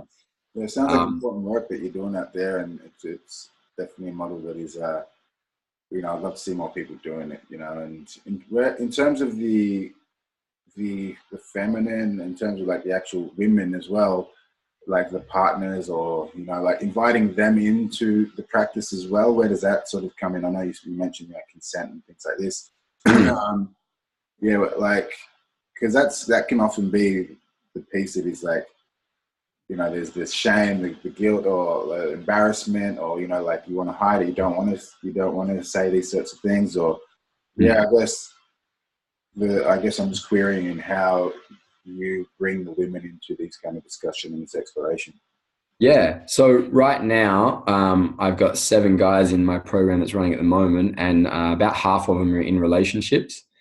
And a lot of the exercises that I run, they're not like, okay, sit down and breathe 8 times through your left nostril and 5 times through your right nostril. They're not like sit down, practical, strict exercises. They're more like, this is, I'm going to teach you about consent or communication, like I just shared, masculine, feminine way. So now it's like, now this week, your exercise is to go and use that in your relationship, and or with your boss, or with your father, or with whoever it is that is the person or the people that you want to work on with. And then you share your experiences afterwards, you know. So I look at it more of an implementation program. It's not just an experience where you get some stuff and then hopefully you do it. I don't want that. I don't want to run an online course where I don't interact with the participants and I don't know if they're getting anything out of it. I want to make sure they are, because, you know, it's like quitting smoking. I can say I'm going to quit smoking, but sometimes we need support in order to do that. You know, Alcoholics Anonymous is a 12-step program. Narcotics Anonymous is a 12-step program. They have sponsors. They have weekly meetings. They support each other. And so I understand that this is a really challenging, edgy area for men and women to work on. And so that's why we have the Facebook group and the weekly calls. It's to help hold each other accountable, but also support each other when it's needed. When we start to go into fear and contraction, it's like, no, brother, you got this, you know, like I support you. And I just, you know, we share each other's wins and each other's vulnerabilities. Nice. And I am currently coming up with a program for women to teach them what goes on in a man's mind. So, you know, maybe the men aren't ready to open up to this, and I understand that. And it's, you know, it's really hard for men to acknowledge that they want to work on themselves. So I'm creating a program for women, and it's going to be very similar to the one I run for men, but it's going to teach women how to interact with their partners in a way that's not going to make their partners feel emasculated or challenged or like they're not good enough. And stuff like that. And it will probably be a similar flow, but it'll probably be only 4 or 5 weeks long, I would imagine. Yeah, nice. And I just totally lost track of where I was flowing just then. I'm not about separation. I really want to see the harmony of masculine and feminine energies, 1, inside of us as sovereign beings, but 2, externally in the external world of men and women. My desire is to really see them harmonize into something beautiful together.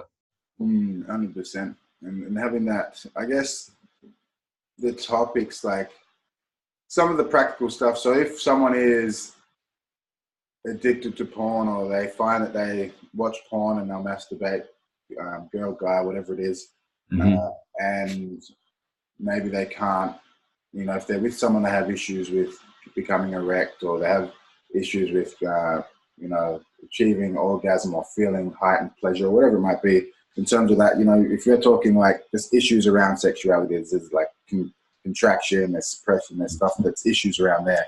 What is like the basic foundation level where what someone who's listening to this might be like, well, that's me, I experienced that. What can make them now go and do for themselves without, you know, having to do a program or whatever, that they can start unlocking this stuff? So like I said, on my Facebook page, there's a bunch of videos talking about porn addiction, premature ejaculation, mostly from a man's point of view for men. But it's also really important, I think, for women to watch, because then they understand, if they're with a man that has those issues, they kind of understand what's going on in their mind.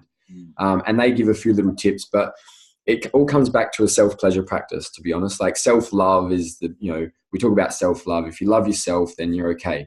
Self-pleasure is a big part of that, you know, to please the self. And I don't mean jacking off or just rubbing the clit till you hit climax. Like actually showing your body love, self-pleasure. So yeah, for me, porn is a mental stimulation for men and women. We get aroused, yes, in our genitals, but from a mental stimulation, not from a physical stimulation. We're not touching our body. We're not in touch with our body. So, it's like to come back to the body is the biggest thing. And that's what all the meditation practices. That's what yoga. That's what Tai Chi and all of the Eastern medicine that has been influencing the Western world in the last decade is trying to teach us, is to come back to the body. So. Yeah, for a couple that maybe are struggling sexually, you need to find out what you want and what you need physically, and then you need to learn to open up a line of communication. So, yeah, look, different avenues, but start searching. Like, I'm definitely not the only person in Australia doing this work. There's lots in Melbourne. There's lots up in Byron. There's a couple in Sydney. There's a couple in Perth. So, yeah, no matter where you are, like, there's people around doing this type of work that have different answers in different avenues. And what are the benefits as well, like, that you found? So once you overcame that, because a lot of people are like, well, what's the point? Like, what's the point of separating ejaculation and orgasm? What's the point in deepening into my sexuality? What I don't see necessarily any. How's that going to improve my life, or what's in it for me, kind of thing. So, what have you found from the before and after, or the before, during, and after? Yeah, great. Actually, that's a great question. Because you're right. It's like, well, what's the point? I guess for me, I was so insecure about my masculinity and who I was as a man that I was seeking external validation. So I was trying to sleep with as many women as I could to prove that. But I knew that I actually wasn't really satisfying the women, because I wasn't aware of my own sexuality, and I wasn't really satisfying myself either. Like, I was always searching for something more.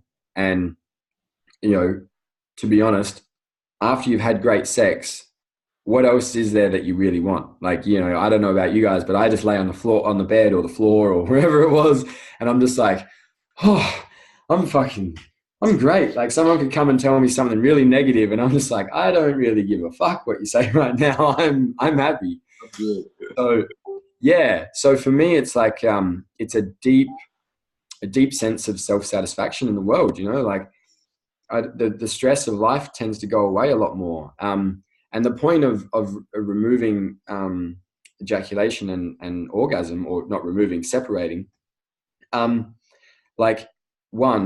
it's like, all right, let's look at it this way. You got a favorite hamburger. There's a favorite hamburger shop that sells the double patty, bacon, lettuce, tomato, and it's the best burger you've eaten. And if you eat it every day for 5 months, it kind of loses its sense of amazingness, right? So let's say you go 2 weeks without it, and then you start going past the burger place. And every time you look at the burger place, you're like, oh, I want that burger, right? Yeah. But you let it go for another 2 weeks, and then you stop and you walk past the burger place, and like, you can smell it, and you like do that for 2 weeks, and it's like, oh my God, it's amazing. And then like the next 2 weeks you walk in and you sit in the shop for 5 minutes, and then you walk out and you do that for 2 weeks. And then finally you buy one and you sit there and you look at it for 5 minutes and you smell and you take it in, and that first bite is orgasmic. It's amazing. It's the same thing. It's like, we numb ourselves to the amount of pleasure that we can feel by doing something so much, so quickly, so repetitively. And, as a man, if you can have a 20-minute orgasm, why would you not want to? I mean, I don't have time. Mate, if you've got time to go to the pub and have a couple of beers this week, or you've got time to watch fucking Neighbours on television or whatever news. Yeah, exactly. Like, I don't know about you, and maybe I'm weird. Maybe I just like sex more than everyone else, which is very well possible. I'd rather have a 20-minute orgasm than watch TV. So, and by not ejaculating, by being able to have an orgasm for 20 minutes or even 5 minutes, or even 1 minute for a lot of men, like, to actually have that beautiful, large, expansive feeling for a whole minute is very rare. And then not ejaculate and not feel like you missed out on anything. You have more energy. You have more vibrancy for life. You're more passionate everything that you do from then on in, because, you know, they all talk about, oh, you're pushing out your life force and stuff. And yeah, to some extent it's true, but without getting too spiritual about it, it's just, it makes you feel better. It makes you feel fuller. You know, believe me, one of the best orgasms I ever had, I laughed for 20 minutes. It was a laughing, loud, audacious laugh. And I nearly drowned in the shower afterwards because I was still laughing and the water was going down my throat and I choked. It was like it's a whole new world of experience opened up to me. And you don't need porn, and you don't need, you know, you can do it by yourself. That was a self-pleasure practice. You know, that was just me by myself. And that was just amazing. And all of a sudden, I wasn't looking for so much outside of myself to keep myself happy. I didn't need a new car. I didn't need a new clothes. I didn't need a better girlfriend or a new girlfriend or whatever. Nice. I'm glad I asked, because all of those things are quite unexpected. Like, you wouldn't expect that would be the benefit, you know, like it might be like, oh, I can last longer in bed or please my partner better. Well, actually, it makes me feel more vibrancy for life. Makes me feel like I'm more fulfilled from within. Makes me feel like I don't need anything from it. Like, you know, like all of those things that might be quite unexpected to hear, you know, as a response. Yeah. Well, I mean, I didn't even think about it, but you're right. You probably can last longer in bed, and you can probably please your partner more. So they're byproducts as well, you know. But if you're not doing it for yourself, then, you know, you're missing out on something much deeper, I believe. And maybe the driving force is, I want to please my partner more. But the reason you want to please your partner more is because you love her, and it also helps you feel more confident inside of yourself. And when you feel more confident, you'll actually be able to please her more anyway because you're more confident. So it's a circle, you know, it's a cycle. 100%. And for the girls, again, you know, I guess the benefit for women to get more in touch with this stuff as well, you know, like I know a lot of like, no, this is something that is actually, well, it's almost a rule of mine. Like if a woman can't bring herself to orgasm with her own hands, then it's never gonna, you know, it's never gonna work sexually for me and her, because I'm gonna be like, well, I need the machines if I can get you off. You know what I mean? Like, so like it's something that I always encourage women to do, is to be able to get in touch with their own pleasure and literally take it into their own hands. You know, so for I understand the benefits, but I'm curious to know from your perspective what the benefits of doing that is. For a woman, yeah. Well, I mean, you know, and it's the same thing as I just said, like being stable and self-sustained and being able to satisfy yourself on different levels. It's like, well, if you don't know how to please yourself, why is it the man's responsibility to find out if you don't even know? You know, like, you know, a man, yes, he can please himself and jerk off really quick and orgasm. Mostly, like not everyone. There are definitely men out there that have the opposite issue and actually are disconnected from their body and can't feel pleasure. But yeah, you know, it's like, if you can learn what is pleasurable for you, then you can communicate that, and same as for a man. And then, yeah, it creates greater harmony in your relationship. And it's like the same thing. You can pleasure yourself, and you know, they say the clit orgasm, you know, if you go deep into tantra circles, like, oh, the clit orgasm's bad and don't do it, you're not circulating your energy. It's like, we live in a real world. Like, I've been studying this stuff for years, and I still love ejaculating really, like, when I want to, and, you know, more frequently than what they tell me I should in all the books and stuff. But I enjoy it, you know, and it's where I'm at, and it's what I want to do. So I'm not saying pleasure's bad and climaxes are bad, but you can experience more expansion and more greatness. Like, for me, what better feeling is there than that in the world? Like, we know it's the best one because we all chase it all the time. You know, that's what we're always doing. We're overstimulating everything. We're constantly in a state of stimulation. And yeah, so for women, it's like, you know,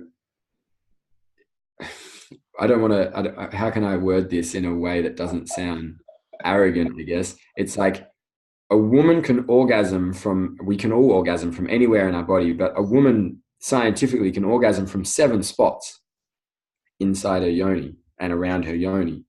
And it's like, why would you not want to explore those and feel how different they are in the body? But can you just touch on what they are just quickly? Just again, I imagine anyone listening to that go, where, really? Where? How? Update upon that a little bit. Yeah. So obviously there's the clitoris, the G-spot, there's the cervix, Well, I'm having a mental blank now. You put me under pressure. Um, Different spots. Is it the anal spot, or is it yeah, the anus. Like my partner, she I don't know if she'll be okay with this. She orgasms when she gives blowjobs. You know, she has throat orgasms and ejaculates excretion from her throat. That takes a bit of a journey to get to that place. But yeah, like, you know, there are many spots. There's a woman named Julia Allen who is a sexologist up in Byron, and she is all about sex. Yeah, any women that are interested, they should definitely check out her. All of her Instagram and well, not so much Facebook, but her webpage. She does a podcast all about sex, and loves it. So yeah, she would definitely be. And talk to us a little bit on the idea. Again, you briefly touched on, you know, this clitoral, you know, orgasm being bad. It's like stigmatized. You know, it's almost like you can't have clitoral orgasm. There has to be full circulation of the energy, or guys not ejaculating, and you know, there can be a lot of kind of judgment. It's like my orgasm is more powerful than your orgasm. It's like this kind of this weird sure. going on with, you know, you can't separate orgasm and ejaculation. Something's wrong with you, or like, you know, like this kind of stuff. Talk a little bit on that. So like one of the biggest things I talk to my men about, as well as I coach them through this, is like the shame that I felt when I started and I couldn't control it. It was like, hang on, but I set my intention not to ejaculate and I couldn't do it. And then so it added more shame to me, not actually helped me become empowered. And even now, like, you know, me and my partner, when we were in Israel, the last few days we were together, there were a lot of times when I ejaculated when I didn't want to, you know. It doesn't mean I was lasting a lot longer than 30 seconds or 2 minutes or whatever. Oh my God, the sex can't control his ejaculation. Oh my God. Yeah, but I was still ejaculating when I didn't want to. And that's because I was pushing the edge, you know, like I was playing with the edges a lot. So what I teach my men is like, don't get too hung up on the results. Focus on the experience. You know, it's the same as, you know, like I said, when I walked the Camino, I didn't care about the destination. It's about the journey. So don't get too hung up on, oh, it happened again, or it happened again. It's like, if you realize you're getting to that point, of like, oh, fuck, I can't go back. Finish strong, like enjoy it. Like you've been doing it your whole life. You're like, just go strong, finish, enjoy it, and go, well, guess what? Tomorrow's another day. You're not going to miss out. You can try again, you know. And it's fun. It's one of the most fun exercises you can do, right? Yeah, exactly. It's like all the PDFs that I send out to people and all the things. It's like, practice is the funnest part, you know, like it's not about mastery, it's about experience. And I think as well, something that it is to say, it's not about mastery, but as well, that one of the biggest benefits for me, I'm kind of sitting back and a little bit coy, a little bit like, because I've been practicing stuff for years and years and years as well. It's like, and it's not something that I generally talk about too much, but it's like, you know, whether it's on brand, off brand, whatever, it's just like, you know, it does feel like something that will come full circle and I will focus on at some point, but it's not where I'm at right now. And I kind of don't want to talk about it too much because people are like, really, you know about this stuff? Tell me more about that. It's like, I don't want to. Yeah. So, but I know for me with my exploration with it, that the mastery, that the self-awareness, the self-mastery, the ability to actually control what enters my consciousness and what I'm able to do, like physical mastery, like you said, that diver, you know, being, you know, how good it feels to be an Olympic diver and be able to control my body in such a way that I can control how much splash comes when I land on the water. That for me is so empowering, and that the journey of that, you know, that, oh, I understand myself better. There's still stuff that I explore with partners or with myself that is new to me after, however, you know, it's like 2 decades of practice, still stuff that comes up. I'm like, oh, wow, I didn't even know that felt great. I didn't know. And then I'm like, you know, I think the mastery there is quite empowering is probably the right word. Yeah, definitely. And I think it's the place of, it's not about finding more. It's not about more. It's just about something different. You know, like it's not about having better orgasms necessarily. It's just about understanding that there's a different thing that you can experience. And until you've experienced something different, you don't actually know whether you want that or not. You might experience it and decide, no, it's not for me. Yeah. But then you get to make a choice as opposed to only knowing one way, you know? Yeah. So like, it's just, yeah, I really want to reiterate the fact that it's not about mastery and it's not about becoming a better man or more successful, but it's just about, or more whatever. It's just about understanding that if you feel like this is something that you want to work on, there are like lessons or experiences or skills that you can learn to manage it so that it's not an issue. You know, if you feel like it's an issue, if you don't feel like it's an issue, then it's fine. Yeah, 100%. Let me just change the flow for a second. Just something dropped in, and it was top 3 tips for somebody who wants to get over porn addiction. Oof, yeah. It's a real big one, and I guess the big realization, number 1, is until you realize that your porn addiction is not actually, it's not actually helping. Like it's stemming your connection to everyone, you know, and especially sexually. So, you know, you're watching porn, and if you're watching porn because you're dissatisfied with your sex life, you're trying to replace something with something that is not actually real. You know, like a lot of porn is not real sex. And so you're only going to become more and more dissatisfied with your sex life because it's not going to be less and less like the porn you watch, because the more porn you watch, the deeper it goes down the tunnel and the more weirder porn you have to watch in order to feel satisfied. So, you know, if you're watching a midget jack off a horse while it's being fucked by something else, then do you really think your sex life's going to be like that? And is that really what you want your sex life to be? So yeah, number 1, until you realize that the porn you watch is not the sex you're going to have. And if it is, that's fine. There's nothing wrong with it. But majority of the time, it's not going to be that. Yeah, you won't actually have enough desire to quit. So number 1, realize that the porn you watch is not the sex that you're going to be having all the time. So stop filling your fantasy, like your fantastic mind, your mind that does fantasies, with stuff that's not going to be your everyday reality. Is that like almost like a weaning off process? So maybe if you're finding that the crazy stuff is a bit fantastical and not going to match, is it start watching some feminist porn or some more real life? Yeah. Come start like figure out inside of yourself the love or the sex that you actually want to have, and come back to that. You know, come back. So maybe it's watching like soapy romantic movies with very soft sex scenes, you know, like find out the love or the sex that you actually want to have and share, and start watching that. And then number 2 is come back to your body. So porn's not bad. Porn's like food, you know, like you can overeat food and become fat. You can overeat good food and still become fat. So porn, if you can't kick it yet, watch it and leave your genitals alone, you know, and see what happens. Like touch your body, try and reconnect what you're watching, you know, as you're watching porn and he's touching her arm or her leg, or she's touching this, touch that part of your body.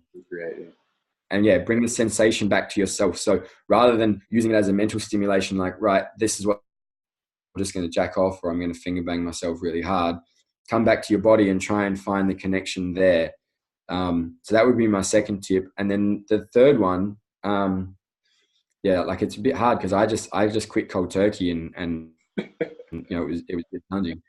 I know, but I imagine you work with people as well. So like, I imagine you work with others who are coming off it. So the reason I ask is that, well, you're in a perfect position to look and go, well, these 3 things kind of work across the board or have helped a lot of people. So, well, and yeah, you have to understand why you're watching the porn, you know, like, so a lot of the people are watching porn to escape they feel shame. You know, maybe you do want to be, maybe you're a woman and you want to be fucked by 10 men. And so the porn you watch is 10 men fucking 1 woman. And because you feel like you can't communicate that with anyone, you know, or maybe you're a man that watches the same thing because you want to be one of the 10 men, or maybe you want to be surrounded by women or whatever. Like quite often we watch porn at some point to fulfill the fantasies that we feel like we never get to live out. You can, like, I've lived more sexual fantasies in the last 12 months than I ever thought was possible. just by opening up a line of communication with people and starting to be really honest. Now, yeah, you can't always do that with your immediate social circle, because you feel judged and scared. What's the avenues that you've found that have worked for that? Like, what are the communities, or I know there's some things like FetLife, or there's this communities like ISTA communities. Like, what have you found that has been a really space that is conducive to having this open discussion, open forum for the okayness around sexuality and fantasy and so on and so forth? Yeah.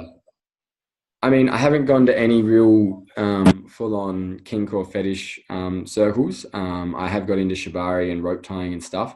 But the ISTA, what you mentioned, like that's been a big part of my life, and conscious sexual communities or sex positive communities. There's a festival in Melbourne in about 4 weeks called Celebrating Sexuality. I'll be there, and it's a very sex positive place for exploration, so they do have some kink and stuff. They also have like worshipping of the lingam and understanding kind of, if you're really interested in fulfilling these things, you have to start looking outside the box of where you've always looked. So there are lots and lots of little sex positive communities that are popping up here and there, and little avenues. There's a pretty big thing coming through Australia called Dancing Eros, which is for women to get in touch with their sexuality and their erotic feminine energy and stuff. And there's lots of men's circles. So there's Menergy, there is Mankind Project. There's a lot of things popping up in the last 5 years that are creating spaces for people to share what they perceive to be their deep dark desires and fantasies, and a lot of them, they do open spaces for sexual content. And worst case scenario, you can always just send me a message on Facebook if you want to share something. I have heard pretty much all of it. And I'm not going to judge you. I might not be able to reply straight away. Maybe I'll get a big season the next week. But, there's Celebrating Sexuality. There's a lot of Tantra festivals. There's one called Taste of Love up in Byron. There was a new one in Sydney this year called the Eros Festival. That'll go on again next year. There's one in... What were you doing in Israel? What was happening in Israel? Yeah, so that was doing an ISTA festival for the ISTA, which is International School of Temple Arts. They host retreats, 7-8 day retreats. If you've never heard of them, check them out. They go, Baba Des, plus a whole bunch of other facilitators from all around the world. There's one in Tasmania in January, I think, level 1 in Tasmania, which is the introductory course, which is spiritual, sexual, shamanic experience. So they go deep into consent and boundaries and sex. Yeah, it's great. I did the festival over in Israel, and then I had a couple of weeks off, and then I did ISTA level 2 over there. I assisted the training over there. And amazing. Is sin. What was your experience going in there? Like how did you get introduced to that, and what were you expecting, if anything at all, and what did you find coming out of it? Yeah, so my one thing that I really struggled with yoga was the suppression of sexual energy. Like 3 months, no masturbation, no sex, no nothing.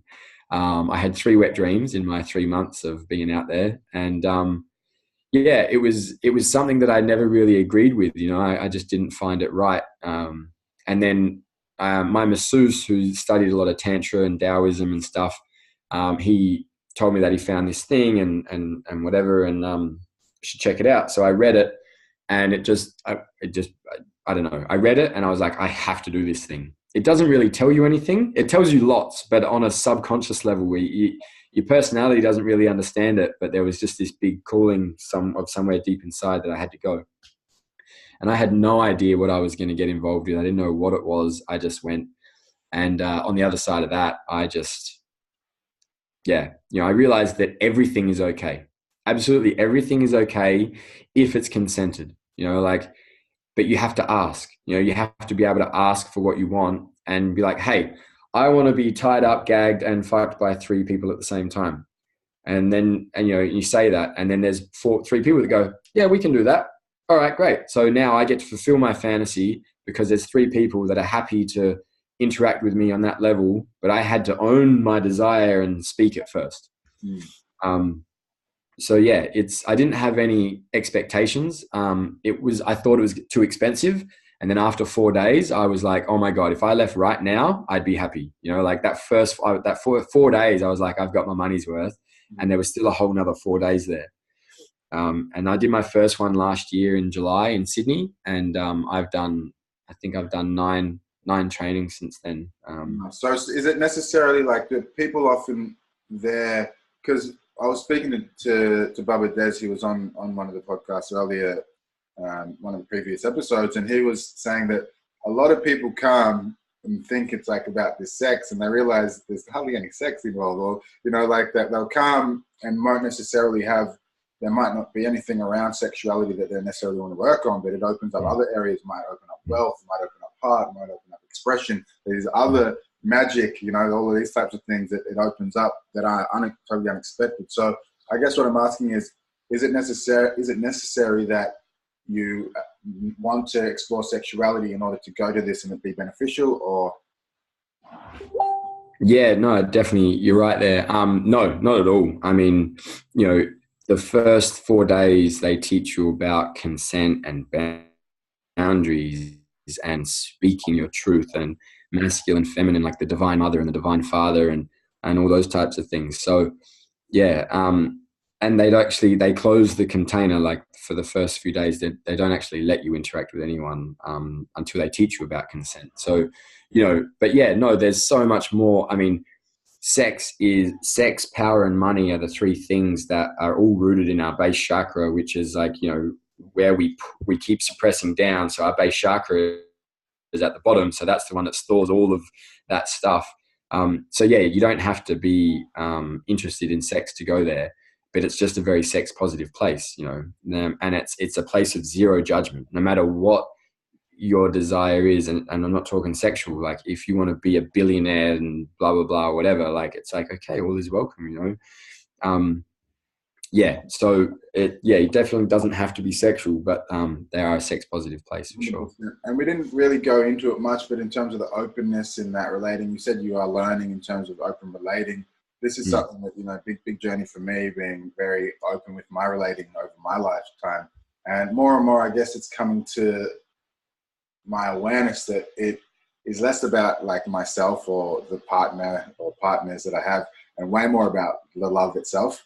You know, it's just, you know, really honoring the love, the feeling of love, and understanding that, you know, it's not something, I guess it's almost like water. If you try to hold on to water, it'll slip through your hands. You know, it's like if I try to hold on to the person and own them or make them mine and make them fit into this idea of what I believe a partner should be or a friend should be, whatever it might be, that is very, it's difficult, it's tough, you know, it's almost impossible to hold on to grasp it, you know, and yeah, just curious to know what you've learned over that, you know, the path of you opening up relationship and, you know, really delving into the love field that you have been doing for the past few years. Like, what are some of the biggest learnings or insights that you've come to? That sex doesn't have to be love. It's probably the biggest one. You know, a lot of people think, oh, when you open relate, it just means you can go and fuck everyone. And yeah, you can. But when you actually start to realize that,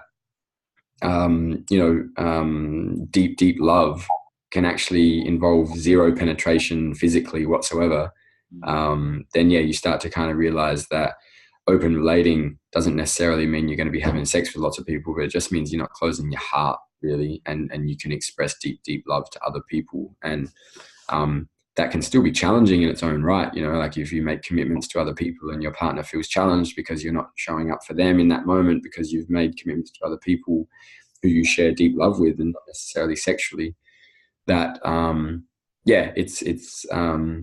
it can still be challenging at many different levels. But also it also, for me, open relating has really made me own the parts of myself that are insecure. You know, that just because you do have sex with someone else doesn't mean the love leaves either.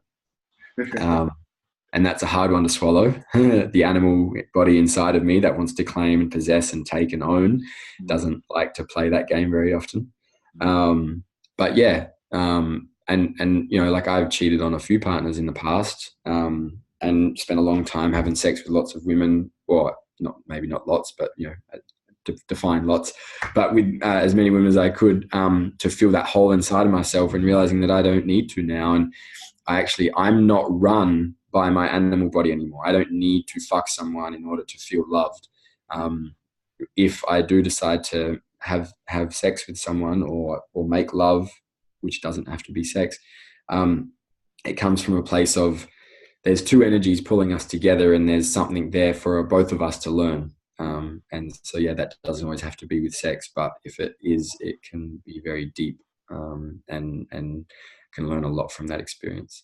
Yeah, 100%. And it's kind of lingering there. I've kind of been like, yeah, should I talk about, should I say it? But saying that it is, just your experience in terms of like this whole movement of the hashtag Me Too, hashtag I Did It, you know, this like, you know, you're seeing that people coming forth and saying, hey, I had experience where I totally crossed someone's boundary, or didn't have consent, or it happened to me, so on and so forth. Well, have you been involved like in that, this whole, because, you know, obviously with your line of work, it's prevalent, and there's lots of like, oh, this guru and that guru is, or this, but you know, like there's a whole bunch of it going on in the scene.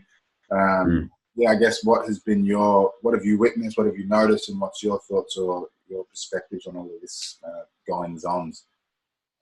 Yeah, so I really struggle with the Me Too campaign, to be honest, and for many reasons, because, and it was at a very pinnacle moment in my life of understanding myself and my sexual desires and my sexual energy, and how it's controlled a lot of my life.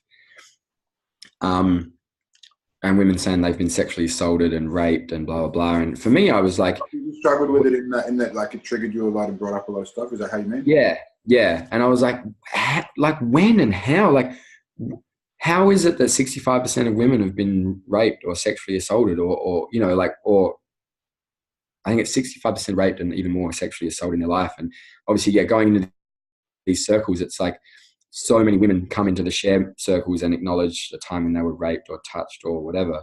And I just sit there and go, like, because it's never even crossed my mind that I could ever possibly rape or sexually assault someone. And so it dumbfounded me.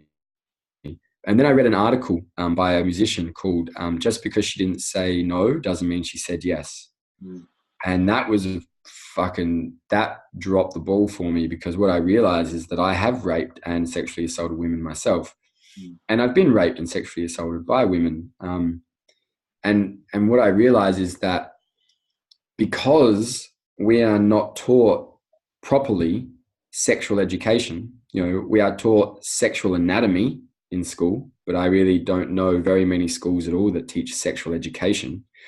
We're not talk about consent and boundaries in a way to actually practice, you know, like it's a class for a little while at school, but we don't actually get taught to say no. We don't do exercises to practice our no. We don't get taught to exercises to empower our speech and learn how to communicate what it is we do and don't want and stuff. So what I've realized is a large majority of the women that have been raped or sexually assaulted is they froze in the moment. You know, they didn't say no in that moment. Now, that's not to take away from the times when men have used their power to overpower a situation, a woman, you know, and I know that happens and it's wrong. But yeah, a lot of the times it's just a woman freezes and a man continues on because he's so wrapped up in his sexual energy and he doesn't know how to stop it. He doesn't know how to control it. And this comes back to the porn addiction and the masturbation that we start when we're kids. Men or young boys don't get taught about sexual energy and how to control that and how it's okay and not when it's okay and when it's not okay.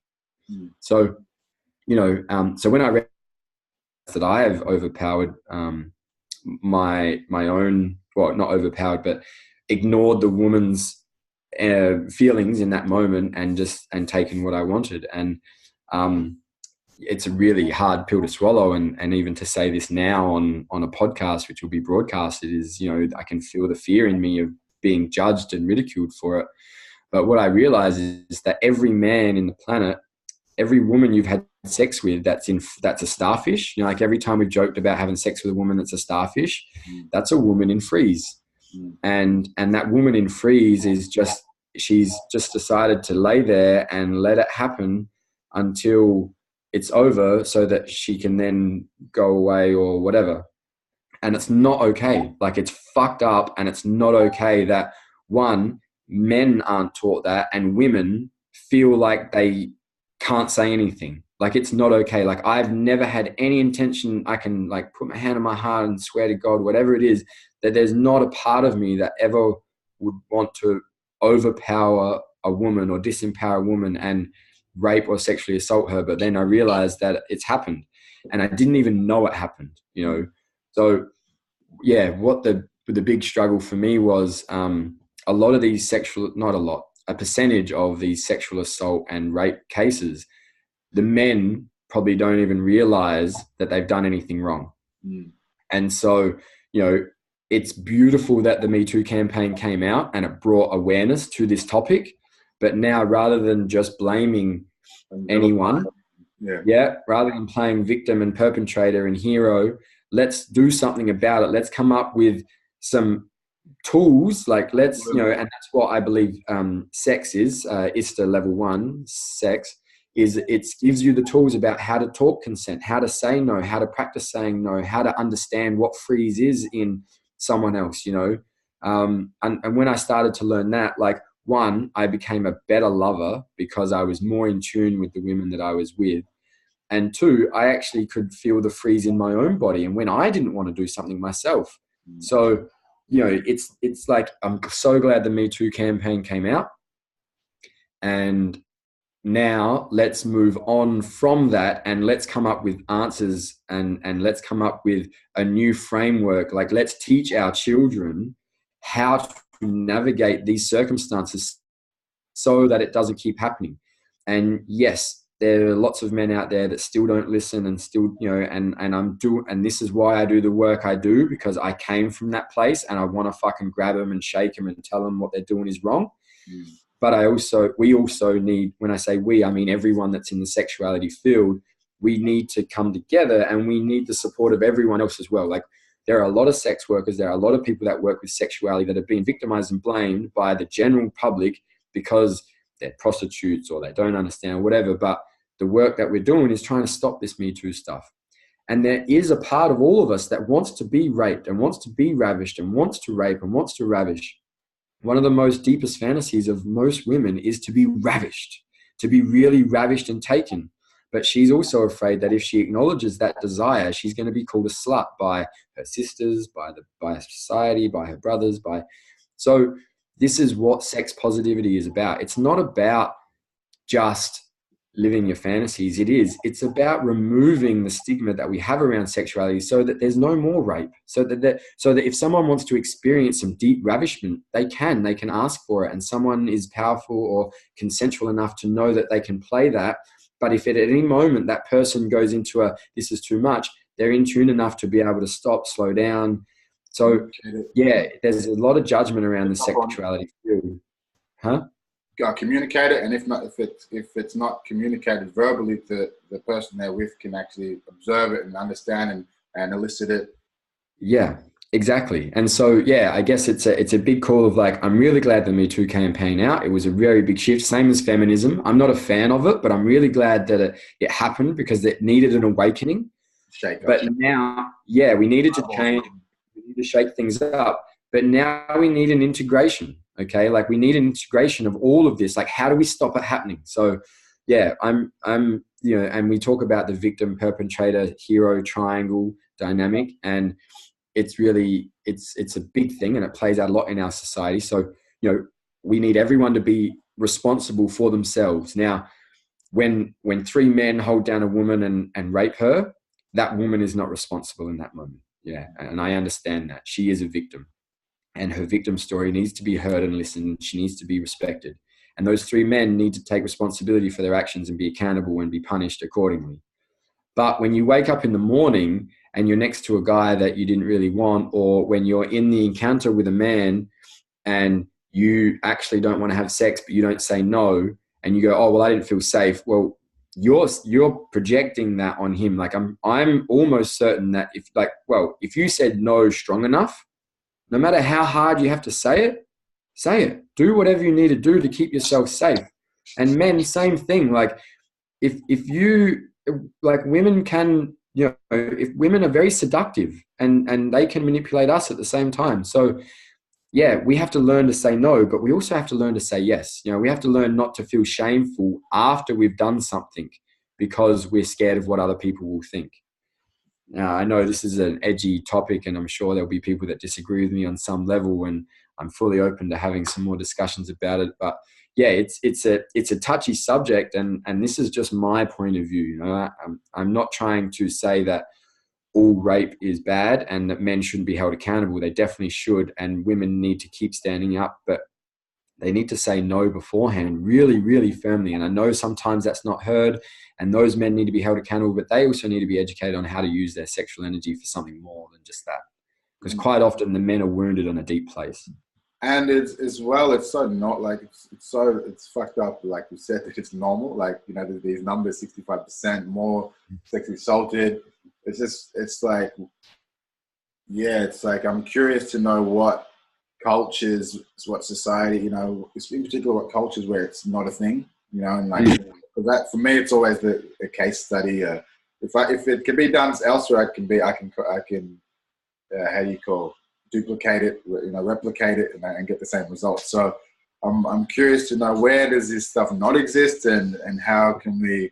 Because I've been reading *Sapiens* and Homo Deus, and it talks a lot about this stuff, this rape stuff just being quite normal in terms of, like, even before society. It's like there's a ratio, whether it's in humans or bonobos or apes. It's like quite common across the genus of Homo sapien, and it is quite a curious thing. It's like, well, obviously there's something that's happened where people think it's okay, or like it's not okay to have the conversation, but it's okay to do the act. Or like it's this really fucked up that there's some wires that have been crossed that it says, like, well, it's not okay to communicate because you're going to be shunned and you're going to be ostracized, if you're doing the wrong thing. And I guess for me, this is a big reason why I do what I do in terms of mindfulness is, well, the more mindful we are, the more present we are, the more aware, self-aware we are of our stimuluses, our responses, how we want to be in the world, what, my intention matching my reality, this stuff. For me, that is going to solve a lot of the issues, if we're from a young age understanding that, like you just said, everything is okay. That's one of the lessons you learn. There's nothing that is not okay. If we all understand that everything is love, if you understand these ideas of consent, and that it's okay to say no, it's okay to say yes to something, it's okay to have any kind of discussion, and that's kind of messed up in a way that, like, as soon as you said, where we don't learn these things in school, I'm like, yeah, isn't it fucked up that it's most likely, I don't know the exact, if this is true or not, but it's most likely illegal to teach real sex education in schools, because of whatever it is. Like, we can't teach about consent because it's like we don't do that. It's wrong. It's, it's immoral. Or it's like, really, it's causing. I believe it's the cause of a lot of this hashtag Me Too stuff. So it's directly treating the cause, but it's most likely illegal to actually implement it. Which I could be talking out of school. You go back to there might be places where it's totally legal and it's happening. But I mean, it's like, look at manhood or even adulthood. It's like at 13, 14, 15 years old, we start smoking, drinking, having sex, playing with ourselves, whatever. And then when we hit 18, our parents or our dad, like, I took it from my point of view, my dad will take me to the pub and go, there you go, mate, you're now a man. It's like, Dad, I've been drinking beer for 5 fucking years, mate. Like, now, because of my birthday happened, I'm now legally a man. Now I can come into this venue and drink a beer. I've been drinking. So it's a big thing, like you say, why are we not teaching this at the time it's important? Like, I'm not saying that, we should be having sex at 13, but people are having sex at 13 and 14. So if that's the case, Why not? No, they need to wait till they're 16. Why don't we come down and go, okay, we're going to teach them consent at 12 years old. We're going to teach them boundaries at 12 years old, like properly, or younger, you know. We're going to teach consent and boundaries at 6 and 7. And then at 10 and 12, we're going to start oh, that's too young. They're fucking doing it anyway, mate. Like, your projection of like, what? Okay, you didn't do it till you were 18, but right now, this is the reality we live in. Yeah. So yeah, it's a big. And this is that idea of pulling the wool. It's self-delusion on an extent, on a societal level. Yeah. You know, and that's, for me, the root of all evil is self-deceit. So, you know, if we want to move back to that love, is just be real with. It's exactly what you're saying. It's be real with what is, and and it's not doing anyone any favors to say it's wrong or it's immoral. That whatever is, it's like, this is what it is. So let's we can't get to where we want to go unless we're real with where we are right now. Yeah, exactly. So it's an edgy subject, you know, and it's lots of room for controversy and conversations and heated discussions. And I'd love to thanks for sharing your opinion on that, and I'm glad I did. And I'd love to get in a room or get in a conversation, create something together where we have a lot of minds and, you know, people who are really got a lot of experience in these realms, and get us all together and have a bit of a, you know, like a forum on this type of stuff, whether it's Facebook Live, whether it's a physical event somewhere, and let's just get some downloads with some intention to actually, all right, let's get some practical ways to actually get this out into society, because I feel that we know a lot of people who could make this kind of change and have platforms and have good ideas, but it's definitely, for me, it's all useless if it's just in our mind. It's like, all right, let's get it, put it all on the table, let's see how we can implement it, you know? Yeah, for sure. There's one more thing I just want to say, touching back on the Me Too campaign and the rape. I didn't really mention it. And that is that as men, as a man myself, and as men as a collective, we also need to stand up and start pulling our brothers in, you know, and I just want to say that, make that abundantly clear. Like, when you hear a man boasting or saying something that he did something with a woman, and it's like, that's your fucking opportunity to actually man up and go and say, mate, that's fucking wrong. You are a disgusting man. And I do not call you a brother right now, you know? And it's not just a shame, but it's like to stamp your own authority and be like, that's wrong. It doesn't matter who's around. I work on construction sites every now and again, and like, it happens. And it's hard to be that one man in that circle, but you know that the other men are thinking at the same time. And if you're the one that has the courage to fucking stand there and call other brothers out, that's what creates change. You know, being the one that stands up and says something to your brothers, because they're the ones that influence us, and they're the ones we're scared to stand up against. Being willing to, it could be anywhere, being willing to have that uncomfortable conversation and to actually feel, to express that uneasiness, you know, that might, you know, first and foremost being aware of it, because I know that you feel, this doesn't feel right, you know, it's just feels uneasy in the gut. It's like, that's that gross, or felt really like violent or abusive, or not, you know, just not like this wrong, like you said. So it's like being aware of that, and then going, actually, hey, that, you know, I feel this kind of way from when you say that, like, what's that all about? And just actually opening up the discussion and being willing to have that uncomfortable conversation, and like you said, pulling people up on it, not about if, hey, you're wrong, just go, hey, do you understand that doesn't feel great for me, and it's, you know, it's really fucked up way to look at things, really, you know. And then people go, oh, fuck you, you pussy. Yeah, it's okay to be that guy, you know, like, but at least it's opening and you know, getting people to maybe like, hey, maybe, you know, maybe. Yeah, they go, oh, you're a pussy. And you're like, oh, you think I'm a pussy because I don't overpower a woman to do what I want? Like, that's not a man. You know, like I'm, and this is where I said I'm a little bit combative sometimes, and I like to really submit I like to question and create a bit of fire. It's like, what you think being a man is like making a woman do something she doesn't want to do. There's nothing manly about that. That's not being a man. You know, you're the one that has to use your physical power in order to feel strong. Like, you know, there's lots of ways to do it. And I'm a bit charged now because I can feel it in my body. But yeah, you know, it's like, it's not okay, and it needs to be stamped out, you know. And as women can say no as much as they want, but men, you know, men aren't always going to listen, and I'll say that with truth. But as men, if we can tell other men that that's not okay, you know, because the thing is, we're all in a competition. That's why men do it. They're trying to prove something, and it's generally because they feel insecure. Yeah. And is it, So it's like, you don't need to fucking overpower a woman to feel like a man. I love you as a brother, and you don't need to do that to prove anything to anyone. have you had situations where you've been pulled up in those situations in a really kind of loving way or powerful way that you go, fuck? Either it was like, it was really either, it might have been loving, or it might have been tough love, it might have been like really confronting, oh fuck, actually, you know, really got you thinking, or was it like, actually, I don't feel judged, and thank you for really bringing that to my attention? Like, what's been your experience with that? Yeah, there's been a few different times over my life. You know, I used to hang out with some guys that used to do some not great stuff, you know, and yeah, I never called them up on it, and I regret that. And then I would share a story with some other friends, and they'd be like, mate, I don't want to hear that. That's not cool. I don't want to hear that. Yeah. You know, and they didn't, because it wasn't my story, but they were like, I don't want to hear it. And that was like, yeah, okay, cool. You're right. That actually doesn't feel good to me. And I wish I hadn't heard it. And it came from a place of trying to feel accepted. You know, I wanted to be accepted by my brothers, and I wanted to be the man, and I wanted to be, you know, whatever.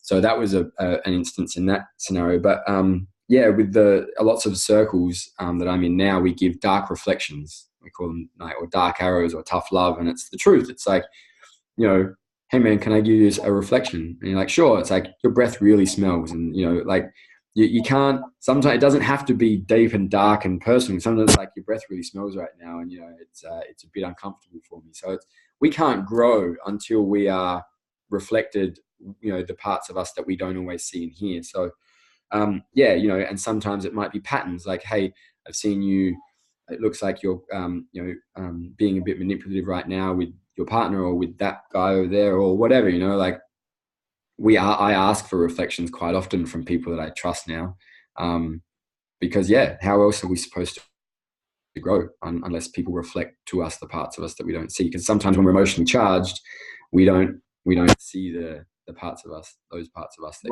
well, that's some of the most powerful things I've had, is like, you know, people come up to me and tell me, like, I'm so grateful for those moments where a woman has said, hey, you did something that, you know, you pretty much raped me at this point when we were together. I didn't consent. I was feeling a certain kind of way, and you pushed your will on me. I'm like, fuck, I was like so grateful, for her to have the courage to share that with me. If you didn't tell me, there's no way I would have known. So I couldn't have even looked at this part of myself. It's the blind spot. It's like, you don't know what you don't know. It's actually a loving act to tell someone, hey, this was not right. This is how, you know, you did something that was totally against my consent. Or, you know, even if this is something as basic as, hey, you know that 90% of the time that we have sex, I fake my orgasms, or, you know, like something as simple. Yeah. It's like, it might seem like a wrong thing, but like, how the fuck is a person supposed to know? And that's, you share it with them, right? Yeah, exactly. So, and it all comes back to honesty. You know, I have this saying that I love, and it's called "kill with the truth, do not torture with lies." And it's like, when we die, we can be reborn into something new. But if we're constantly being tagged along with little like lies that aren't quite, you know, then we're never going to think anything's wrong, and we can't grow from that place.